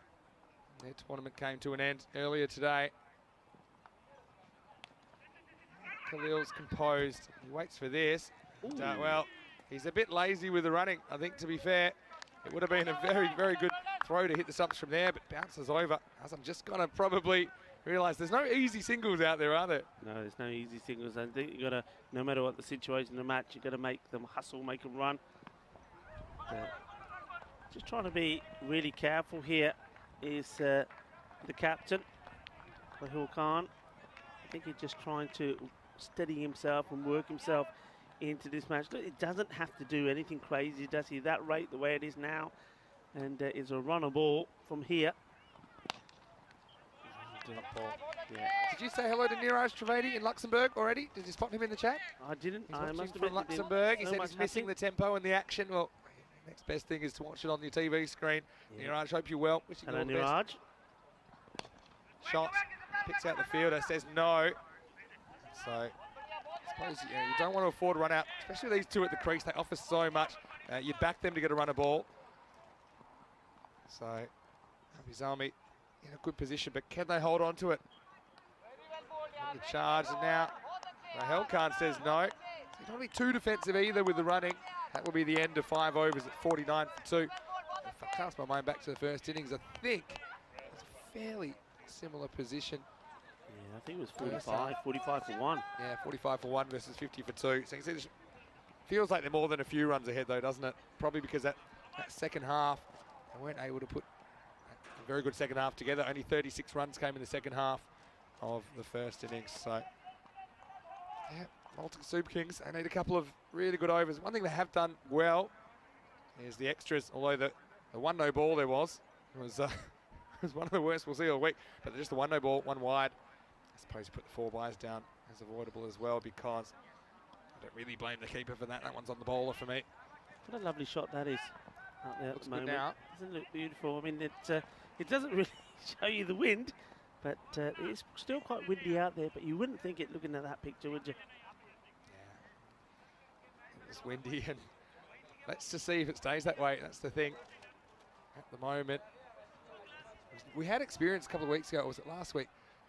And 2 weeks ago, where when the wind starts going up all over the place, it means there's trouble afoot. So let's see if we can get through the day here. Wide.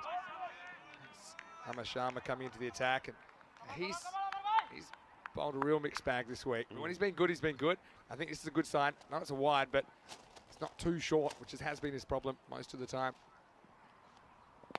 Is this up to roll bowled? Gets a dot. Yeah, I mean, dots, that's the only way you're going to get back in this match. Dots, a few wickets.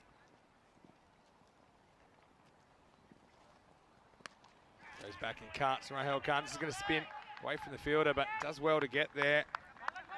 That's the 12th man, Surid Roy, who's on the ground, so all I can assume is Abbas has gone off. Asam Khalil, really important. When you think about the fact he didn't actually get hit for a boundary in his 2 overs, and now he's coming in here, anchoring the chase. He's thinking he's fielding as well. He's a big game player. Sudden death matchup here on Super Thursday for these 2 teams.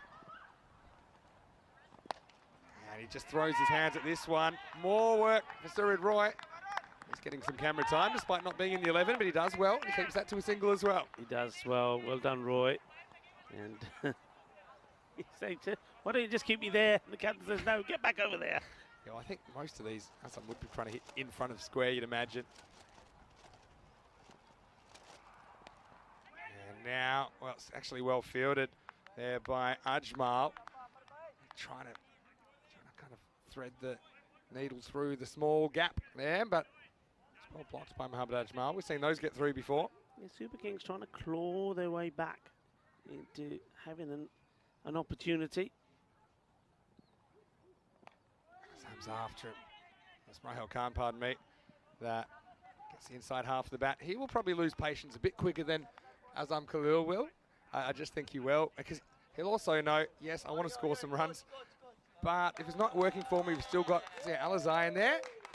Now we've got the coaching staff getting a bit of camera time as well. I like it. Team effort. Too short. He's going to get away with it. So, yeah, these two, they are very experienced. And shades of earlier, though, they want to avoid the same fate as MSC Frankfurt first game of the day. It's the end of 6 overs. It's 54 for 2. So I think, minimum, you want to stay at the rate, which is essentially 8 and over. They're half a dozen ahead of that at the moment. It's Malta Super Kings who are just desperately trying to hang on. They're going to have to avoid boundaries over the next couple of overs if they're going to kind of get this match back in the balance. Yeah, absolutely. And you're looking at who. You've got to be very careful about which bowlers you're using as well. You saw Vikram Arora there, just having a chat with one or two of his more senior players and thinking, okay, who do we go with here? And I wonder. Knocked over. He's knocked over.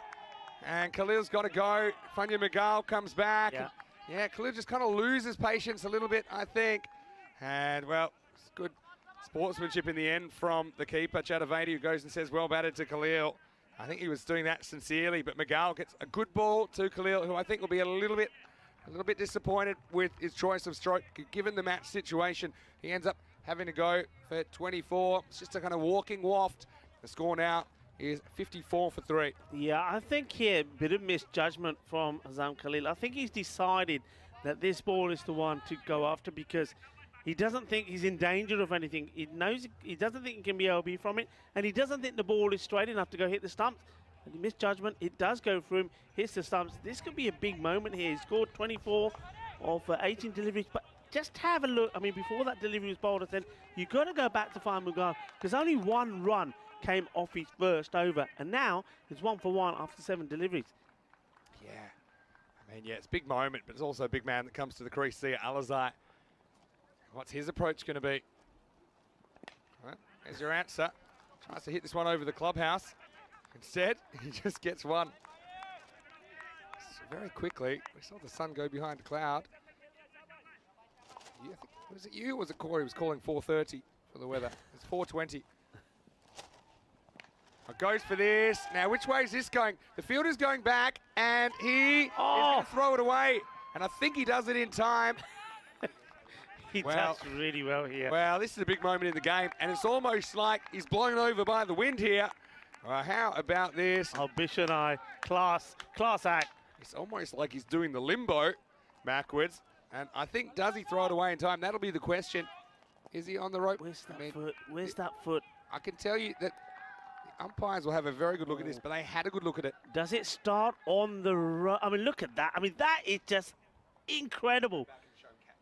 Incredible. The thing is, where was his foot at this point? I don't see any rope movement. He's all right. That is amazing. I mean, and the camera can lie to you. That is... Oh, they've given it 6. Oh, they're giving it 6. Oh, that... So are they saying that the foot was on the line when he made the score? I like to... I wonder if you can just... 6. I mean, to me... Look, all I will say is the officials, they are right behind that spot. So they might have had a better look than the camera gets. Yeah. That's all I can think, because I reckon otherwise that's inconclusive. That's a big call. Rahel Khan ends up getting 6 and then nothing the next ball. And look, that's the thing. The umpire's there to help each other out. If they pick up something from off the field, and they are literally behind the fielder there. And remember, the benefit of the doubt on fielding decisions goes to the fielder. So, yeah, interesting one. Bad one if you're a Malta Super Kings fan. You could watch that over and over again, and I think it will be 50-50. Some people would say yeah, some would say no. Right here, now, there is it touching the rope. See how the foot kind of jumps forward a bit? For me, I mean... I'll give you my version. Go on. Well, it's his way again. This time, there's no rope issues. And this time he does take the catch. And well, there he goes. He holds his position. Bishanai has been absolutely fantastic out there in the field. I reckon between him and maybe somebody like, I don't know, maybe Pierce Fletcher, they've got to be the leading catchers in this group. Bishanai has had safe hands. This time it is a catch. And it's Alizai that has to go. And he just holds the post there. A bit of the chuck of the hot there. He gets his man. Good wicket to get. Just keeping the pressure on. But yeah, go back to the one before. My version is, I think when he's getting in line, he feels the rope with his foot. But he moves it in before he's taking the catch. Do you think it's before, though? I think it's before. Do you think it's before? I think it's before. I don't think, this is just my personal opinion, I don't think he is touching the rope when the ball makes contact with his hand. I think he's very clever to feel where he is, get that foot back. I feel the little skip step came after he was already holding the ball. But what I would say is, we've got all these cameras, we've got the officials in line. You know, it slows down as much as we can. See there. Okay, go back there. You see? Some people are saying they see rope movement. I never saw any rope movement. I've got to be honest. If there were sits before he took the catch. But I mean, it's, like I say, it'll be debated and debated and debated. But what a catch and what a release. That could be important. Amashama, this is too short, and this is away from the fielder. And this one, well, has this gone all the way? I think this just bounces. Saluriza, I think that one is. And that's the 4. I think it just bounces before. Yeah, I mean, check this one out as well. It's faster than a speeding bullet. And it is, oh, it's 4. I think just because of the just puff. Before, yeah. Because of the puff of dirt. I'll say that again. They're still checking. That's 4. I think that's 4. Yeah, I think it just bounces before. There. Great camera work. What excellent camera work that is. Yeah, for me, I've been wrong 38 times today. But this is how difficult it is, and like you say, even though the officials are over there, you're going to have half the team obviously saying 6, 6, 6. You're going to have the other half saying 4. Well, they're giving it 6. Well, there you You're go. kidding. I told you. I mean, yeah. Don't know about that one. Just handing out Maximos for anything now, I reckon. All right. And this one is in the air. Well, how's this one going? Well, it's going to be out. So, well, I mean, every time there is one of these calls that goes against Super Kings, they pick up a wicket. No, it's just in charge of getting in the catching. Yeah, so that one will make it 68 for 5 and 7.2 overs. So, still a few to get. There seems to be a controversial 6 and a boundary. That's the way it's going. Well caught. The thing is, at the moment, trading a 6 for a boundary, trading a 6 for a wicket isn't a good trade with the Malta Super Kings because they're running out of runs at the moment. And they still need 14 of them as they've lost a 5th wicket. But still, 2 batters at the crease that have not faced the ball. Now remember Helsinki Titans and eliminated 3 weeks ago now. They just ran out of batters and they were put in pressure situations. 14 off 16 required. Look, sounds easy. But if you think it's easy, grab a bat, put it in your hand, walk out to the middle of Carlton Cricket Oval, and I think you'll find it's probably not. But you know what their shirt says? Keep calm and sport Al-Bazami. Well, how can you keep calm when all of this is happening out there? I bet there's nobody calm, and I know all the kids in Stockholm. Hold on, I'm just giving it a 6. Hey? What? Hold on, What are you talking about now? Hey, look, it's getting a bit cloudy, isn't it? It's like Oprah. You get a 6. You get a 6. Okay. Oh, those were the days. Anyway, no, look, let's be honest. They've got some angles that we don't even have. So, yeah, let's be fair to them. They've been very, very good. Hamashama. Little nick here. And let's see who this is now. It's Kudratullah. It's out there. Kudratullah Mirafsal. Gotta love that. There's so much to talk about. Ismail Zia. It's been one of those days, isn't it? Yeah. It really has. Ismail Zia's come back into the side. Did a good job with the gloves. He's got to see his team home here. He wants to go hard, and he does. And he slightly miscues it. Well, fortunately for him, he does, because it doesn't carry to the fielder. So just 1 run takes him up to 70. A dozen required. And 14 balls left. You just feel like one more wicket or run of dot balls. Well, Kudratullah, he's not too fussed about it. He's laughing. And Chaturvedi, I think it's important that his name's Chaturvedi because he loves a chat with the batters, doesn't he? Out there. Batting. Look, if you score off every ball from here, you can't lose. So only dot balls get you in trouble. if you're a Swedish fan. Wasn't that how this day started? If you score off every ball, you can't lose. Yeah, that didn't work. But they lost. From MSC Frankfurt. They're trying to lose the balls. Last ball, the over. Smart batting, especially just to the crease. You don't want to swing and miss. It's the end of the 8th. Things getting tense. After 8 overs, it's 72 for 5. 10 required off the last 2 overs. Right, who bowls this? Now, this is the thing now. Who's going to bowl this one? I mean, Abbas is off the field, but he did bowl his 2. Bishnai has been bowled out. And maybe it will be Amjad, perhaps, but he was a little bit expensive. So, it's a bit of debate here. Bikram at the moment is setting his field. And I'm just trying to see who's third umpire for this game, because I reckon they're going to need some stress counselling. I can tell you who it is. You want to know who it is? Who is it? It's Joe Foster. Is it Joe? It's Joe, yeah. Right, Joe's in the hot seat right now. Well, I hope you're having a good day. I reckon they've said, Maya, come here, give us your binoculars, because they're using everything to get. Look, they're so close to call. So, but like I said to you, when there's a catch, you know the fielding side is, or they're saying it's out, it's out, it's out. The other side saying no, it's 66 to 6. Here we go. How long can the Super Kings stay in this game? Good bowler to come back. Just slice this one over the infield for 1. And I actually like the field here because the 2 on the offside, there's a point, there's cover, but they're not right on the circle. They're trying to force a dot. And I think that's smart. I think that is smart, and they've got the mid-wicket in there. Smart tactics from Bikram Arora, who's a very clever captain. Yeah, we don't see this enough, actually. I still think good. They'll probably take him on. 9 off 11. Yeah, this is what the guy can do, because he's in there, and Bikram Arora just doesn't allow the single, and that's already kind of paid for itself, I think. Yeah, see, I think that is so good to see. That is so good. It's so important. Keep the pressure on either side, and he's still got enough protection out there. Well, hang on a minute. He's just bringing the man on the boundary in 10. He's saying, "Come in 10 for me." They don't want a 2. I don't think they can hit it past him. 1. Ooh, this is tense. Yeah, I mean, think about these guys. Put yourself in their shoes. Ismail Zia and Kudratullah Mirafsal. They've been sitting cold on the bench, and they've been saying, probably, "Come on, captain, stay there. Azam, stay there." They had no idea they would be out here in this situation. They're thrust into the spotlight, and they're just trying to scrape together 8 runs off the last over and a half. Goes for it, and how well's he got it? He's got it well, Maximo! He's got it, Shapgiza! 6 carreras, manos arriba, Vitro. Well, he went for it, he took him on, and well, it was a matter of centimeters, but it is 6 runs. Takes it, goes and fetches it. Ismail Zia. That was a 6. When the ball landed, I think it was heard to the north in Sweden. I'm sure the fans are going crazy with that shot, and that's one of their young heroes as well, Ismail Zia, who we did see as part of the Swedish national team. Now you might as well gamble and bring everyone up. 2 required off 8 balls. Even a single will tie the scores now. Sweden with 1 foot in finals day.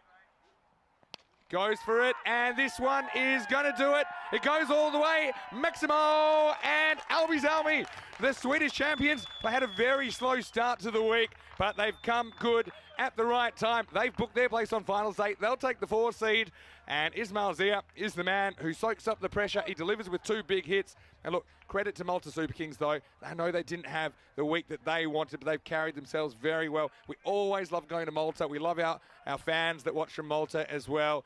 But disappointment for the Super Kings. But I'm sure that will spur them to get even better this season and hopefully book another place at ECL 23. Yeah, it definitely will. And we've said that about all teams that haven't gone all the way, teams that have faced the early eliminations, that they learn from it. They'll get better. They'll be prepared. And they'll be determined, of course, to win their own domestic competitions back in their own countries again and be back here, because they'll be a lot wiser from this experience. But that's really good. I love the sportsmanship as well from all of these guys. They're there, they're congratulating each other. And look, even there, look, there's still smiles on the faces of the Malta Super Kings. They're not too disappointed. Bishnai, there you see, he's there with the umpires, with his team. But the biggest smiles are on the faces of Al-Bazami, because they have booked their place in finals day. It was all about one man at the beginning. That was Shad Ali. He hit the ball all over the place. 3 boundaries. But, well, Taj Hussain, He can do it. And there was that signal I was talking about. It's because the fielder got in his way. That's what it was. But Hussain, well, he was doing the fist bumping, but he had to walk back for a first baller. It was an absolute beautiful delivery. And, well, that man there, well, what? You can't say enough about Bishnai. But I tell you one thing. I mean, this game, all right, it doesn't go to the wire. And with 6 balls to go, with 6 is the talking point, I think, with 7 balls to go, actually. And that's just as well, because I think if it did go to the wire, there's plenty of moments to be talking about. That one, was it a 6? Was it not a 6? That would have been a difference of 4 runs because they had run 2. Then the other one, 2 more runs. Was it a 6? Was it not a 6? Everything was going on. Fine, Mughal, he certainly did his job, didn't he? Bowled really well, kept his team in it. And then the captain, well, this was that talking point. Was it? Wasn't it? Well, we'll talk and debate about that as much as you want. But what I can tell you, this one was out. And Bishnai, he said, Chakade Pate, Midia Photo Kito. And, well, there was a few catches going down, but there was a few spagisas there as well, and a few sarisas as well. And Risa is smile in Spanish. There was a few smiles as well, and an entertaining game. Another close contest. Have a look at this, but Zia, when it came down to it, and his best mate Kuratula says, "That's it, do it one more time," and we're through to the finals, and they get there. Sweden. Oh, well, haven't we seen some epic chases from the Swedes here at Karlshamn and Albizami, Swedish Champion Club? They have done it. They are in finals day, where they may run into one of these 2 teams in the morning. Austin Exiles of Belgium versus Rotterdam, both with 4-2 records now. Look, Rotterdam have been on the improve all the way, and it'll be a chance for VOC Rotterdam to chase. So Austin Exiles, they won the toss, elected to bat first, and VOC Rotterdam, well, they've been so good at defending scores. Let's see if they can chase one down. And that match, well, don't go too far, because it will start in about 25 minutes. We'll be back here in 20. And let's have a look at this chase. And really, no one batter took the ball by the horns here, although there were some useful contributions. Shahid Ali got them off to a bit of a flyer. That was useful for him. And then Azam Khalil, well, he looked like he was going to get them home. He just played one loose shot, I think, 24 of 18. Rahel Khan, well, I know it doesn't look great on paper, but still 16 was important, wasn't it? And then Ismail with a young hero. Nice to see him coming through. And in the end, it doesn't even get to the last over. He hits 2 big sixes, 15 not out of 5, and they get home with 7 balls to spare. Yeah, and I'm going to tell you a secret here now. I can share it with you now. You know what that's all to do with? That's all to do with Rico's cooking. Rico's Jana Alu that I made yesterday. Well, it was out there for anybody to come up and taste some of my Jana Alu. And, well, it was Albizami that were up there, the lads, and they said, yeah, we'll have some of that, Rico. But I'm going to say they were fueled by my Jana Alu, and they performed well here today. So well done to Albizami. They have booked their place in the final. Yeah, they have. Look, some good performances. Magal 2 for 9. That was important, wasn't it? But I think it's just, in the end, it was just not enough runs on the board. Wazim Abbas as well, 2 for 18. And Amar Sharma with 1 for 15. But yeah, just a couple of times, the things seemed to roll against the Super Kings there. Some were self-inflicted, and some weren't. Like, say, for example, the beamer that goes for 4, that's a self-inflicted wound. Yeah, but a couple of line ball calls went against it. Look, I know that's cricket. That's the way it is. But ultimately, if the Malta fans are watching that, they just feel pretty frustrated. Still take nothing away from their performances in this tournament. It's great to have Malta as a part of the ECL, their first ECL, of course. I'm sure we'll play some cricket in Malta back probably at the back end of the year. We really love going to Malta. Love it. And I know you and I have spent a lot of time. But I tell you what, Sweden, they're pretty excited as well. Do you want to see how excited they were, Rico? I reckon I want to see this. This is Stockholm, as they were closing on victory. They saw it go. And they knew they were coming back tomorrow on finals day. Oh, yeah. I like it. I like it a lot, yeah. Wonderful scenes there. This is what it's all about. This is European cricket at its best. It's about putting smiles on the faces, not just of the European cricketers, but their families and their friends as well. That's magical scenes there. Yeah, certainly. So look, don't go too far. We will be back in around about 15-20 minutes with playoff number 3, the last match of Super Thursday. Super important. You know why? It will determine who will get that double chance. And in a group that's as even as this, then this match could be a lot. They could have a lot riding on it. So also some net run rate permutations. So a lot to play for here. Hopefully the weather stays the way it is so far. We'll join you shortly. Vinny Sander here, Mr. Maximo, alongside Rico Full and Corey. He'll be back for the last game as well. See you shortly on ECN for more Bet to Ball European Cricket League.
And welcome back. It's Super Thursday, 4 matches down. This is the last match of the day. And look, it's an important one as well, because it essentially will determine who will get the double chance tomorrow. And in a group so even, this group of death, I think a double chance could be really, really crucial. So it's the two teams that finished second and third after the round-robin stages. Austin Exiles of Belgium and VOC Rotterdam, the reigning kings of European cricket. Let's go out to the middle, where Sir Rob Kemming, the tournament referee, is with the two captains. Bit ball. Batting first. Bet to ball was the call, but Kiba was the fall, and so the Belgians, they get a little bit of luck. First up, I think it's a good toss to win. They'll get a chance to bat first, and we know how well VOC Rotterdam have defended, and they defended, well, very challenging total in the first match of the day. They've had to wait around, but I think they mean business here. Of course, the weather, that's another story altogether, but hopefully it holds and we can get some cricket in here. And look, let's talk about Belgium. I know their captain, Faiz Mahmood, he did bat 6 the last game that he played. He's got a little bit of a groin strain. I think there's a few sore bodies at this stage, but look, I do expect them to come out. They only know one way to play. They'll be all guns blazing. When these two teams met in match 7, it was the Belgians that got the upper hand. But VOC Rotterdam, well, they're a bit slow. And what I mean is they're bowling a lot of slower balls, and the teams, they just struggle to hit them. Let's see if the Belgians can handle it. I've liked, especially Piers Fletcher this morning. I thought that he was really clever, and Schoenheim as well, important. Will take the pace off with the bat. They've got some good spin options too. VOC Rotterdam, they're a team on the rise. Watch out for them, and they'll be chasing the double chance as we go up to the commentary box. I know Corey Rutgers, well, he is there. And let's get ready for the first ball of playoff number 3. It is VOC Rotterdam. Well, they didn't win the toss because the Austin Exiles, they're going to have a bat. Thank you, Vinny Sandhu, and welcome back to live pitches, everyone around the globe. Looking forward to this T10 match, and good news, the weather gods have been pretty good to us, and the dark clouds, well, they're in the distance at the moment. I think we're going to get a full match in here.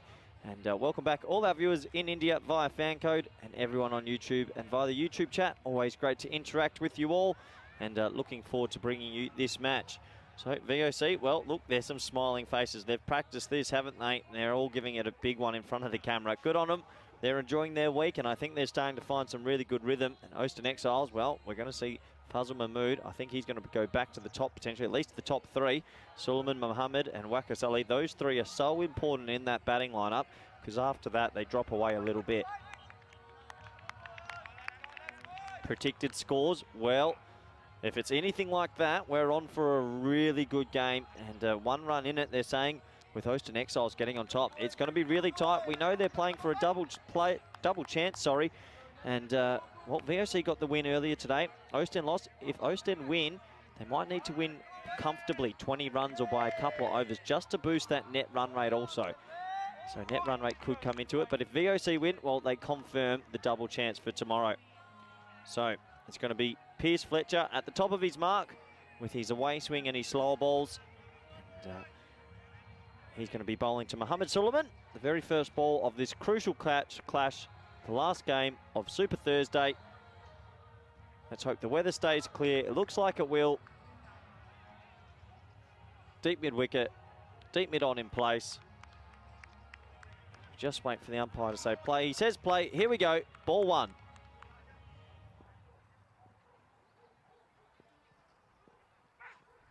Oh, it's short, wide. And Suleiman, play and miss, or dot ball to start. He might feel like he missed out on that one a little bit. That's one of the rare pace-on deliveries you see from Piers Fletcher. As we mentioned in the preview, a lot of slower balls from this VOC lineup. They're not afraid to do it in the power play also. Suleiman, one of the more destructive batsmen in this Austin Exiles team.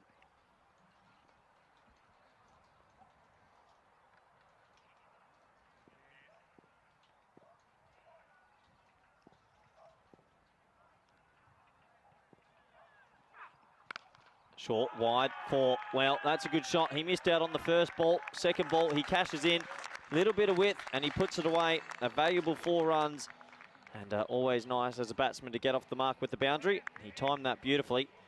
And Piers Fletcher will be disappointed not just getting it a little bit tighter. That's just a little bit wide. Good shot, though.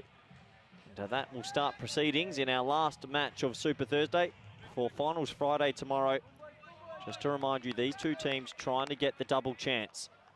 I think this will be the first slower ball. There it is. There's the slow ball. He gets it, though. He picks it, and he finds the gap. So back-to-back boundaries. Well, maybe they've been watching from the sidelines and learnt a little bit of it. That was the slow ball out the back of the hand. And he gets enough bat on it, and it beats the 2 men there for another 4. Just a little bit straight. And another 4. So good start for the Exiles. You can see they're all pumped up in the dugout.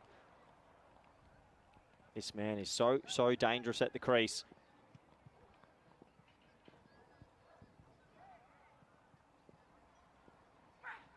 Slow ball again, top edge, and he's beat the man, and he's beat the other man. Well, that one's a little bit luckier. That's a top edge. It looped the keeper, and it beat the 2 men behind the wicket. Another 4, this time lucky. But you got to create your own luck in this T10 format. 3 boundaries back-to-back.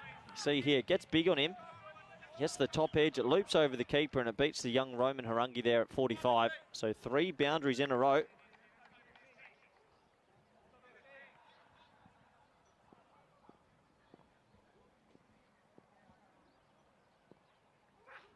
Slow ball again, and a big appeal. I think he gets so much bounce with that slow ball. It's really difficult to get an LBW. Might have got a little bit of bat on it as well. So that's 4 slow balls in a row. He's not afraid to bowl it. This one was a bit fuller. That's the length he wants to bowl. And yeah, he gets so much bounce with it. That's why it's so difficult to hit. Last ball of the first over. Suleiman's gotten off to a good start here. VOC, they would love an early wicket. They're a little bit quiet out there, VOC. Maybe a bit nervous. This is a big game. Down the leg side. That'll be signal to wind. So still 1 ball to go. He needs to get out of this over, does Pierce Fletcher. He's had a good tournament with the ball. Hasn't taken as many wickets as you might have imagined, but he's kept his economy rate quite down.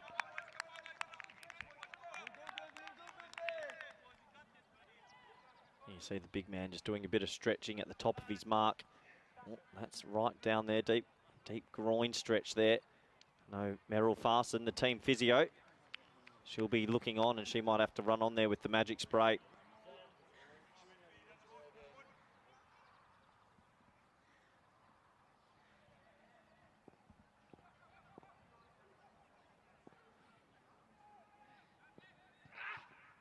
Oh, that's slow. That could be a wide as well. It is signal to wide. I have a feeling Pierce Fletcher was gritting his teeth a little bit there. He could be in a lot of trouble here. You can see him there's a little bit of a hobble in his walk back. So he dug that in again. It was a wide just down the leg side, but I think he might be in a little bit of strife here, the big man. You can see him as he walks back.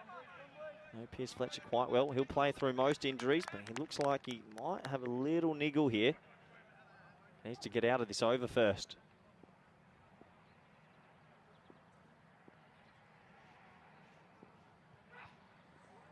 That's going to be... Oh, well... I'm not too sure what's happened there. I don't know. What have I just watched? Have I fallen asleep in the commentary box? What have I just watched? Well bowled. What have I just watched? And I'll tell you a rule, no matter how far you move, if it's outside the return crease, it has to be a wide. You can bat with your toes on the return crease. Wasn't that a no ball? Well, it was... maybe he must have thought he hit it. Yeah, must have thought he got a little bit of bat on it. I thought I fell asleep in the commentary box for a second. Was he anywhere near this? I mean... He maybe. Must have heard a little noise. So because the ball deflects off the end of the pitch, I think he thought that... 7 bases.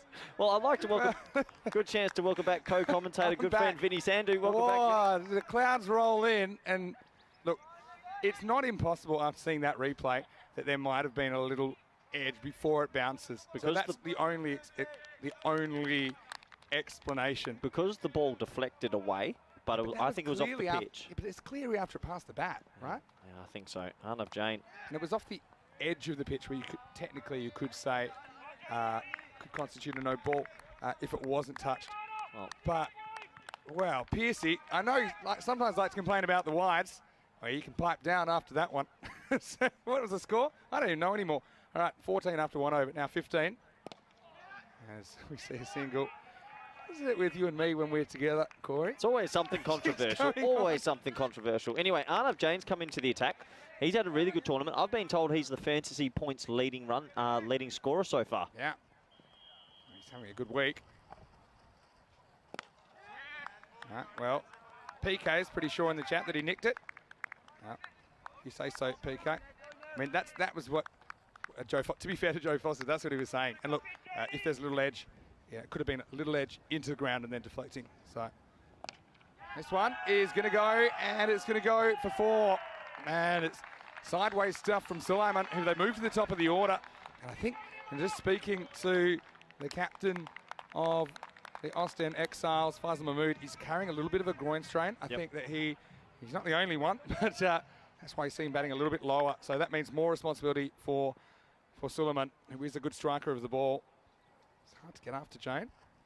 We'll try again. This time goes offside, and this is going to be more runs. This time all the way. Maximo Suleiman, 4 and 6, pick up sticks, and he's picking up the pace here in the second over. Yeah, good batting. Gets that one over mid-off for 6. Just a little bit too flighted this time from Arnav Jain. He doesn't usually put too much air on the ball, not in this tournament anyway, but the last 2 balls he's flighted up, and they've been dispatched, so it needs to be a little bit more defensive here.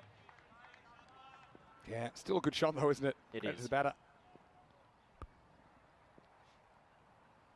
Once more, and he's found another gap. This is a long chase for de Kock, and that's where he's going to end up. And it's 4 more runs. It is the end of the second over. Pretty good one in the end. Jane concedes 17, and the score's 31 for no loss. Yeah, what a great start this is for the Exiles. What a brilliant start. I mean, 31 for none off 2. And, they're very reliant on that top order. We know that top 3 can be destructive, and they're off to a good start. Yeah, I mean,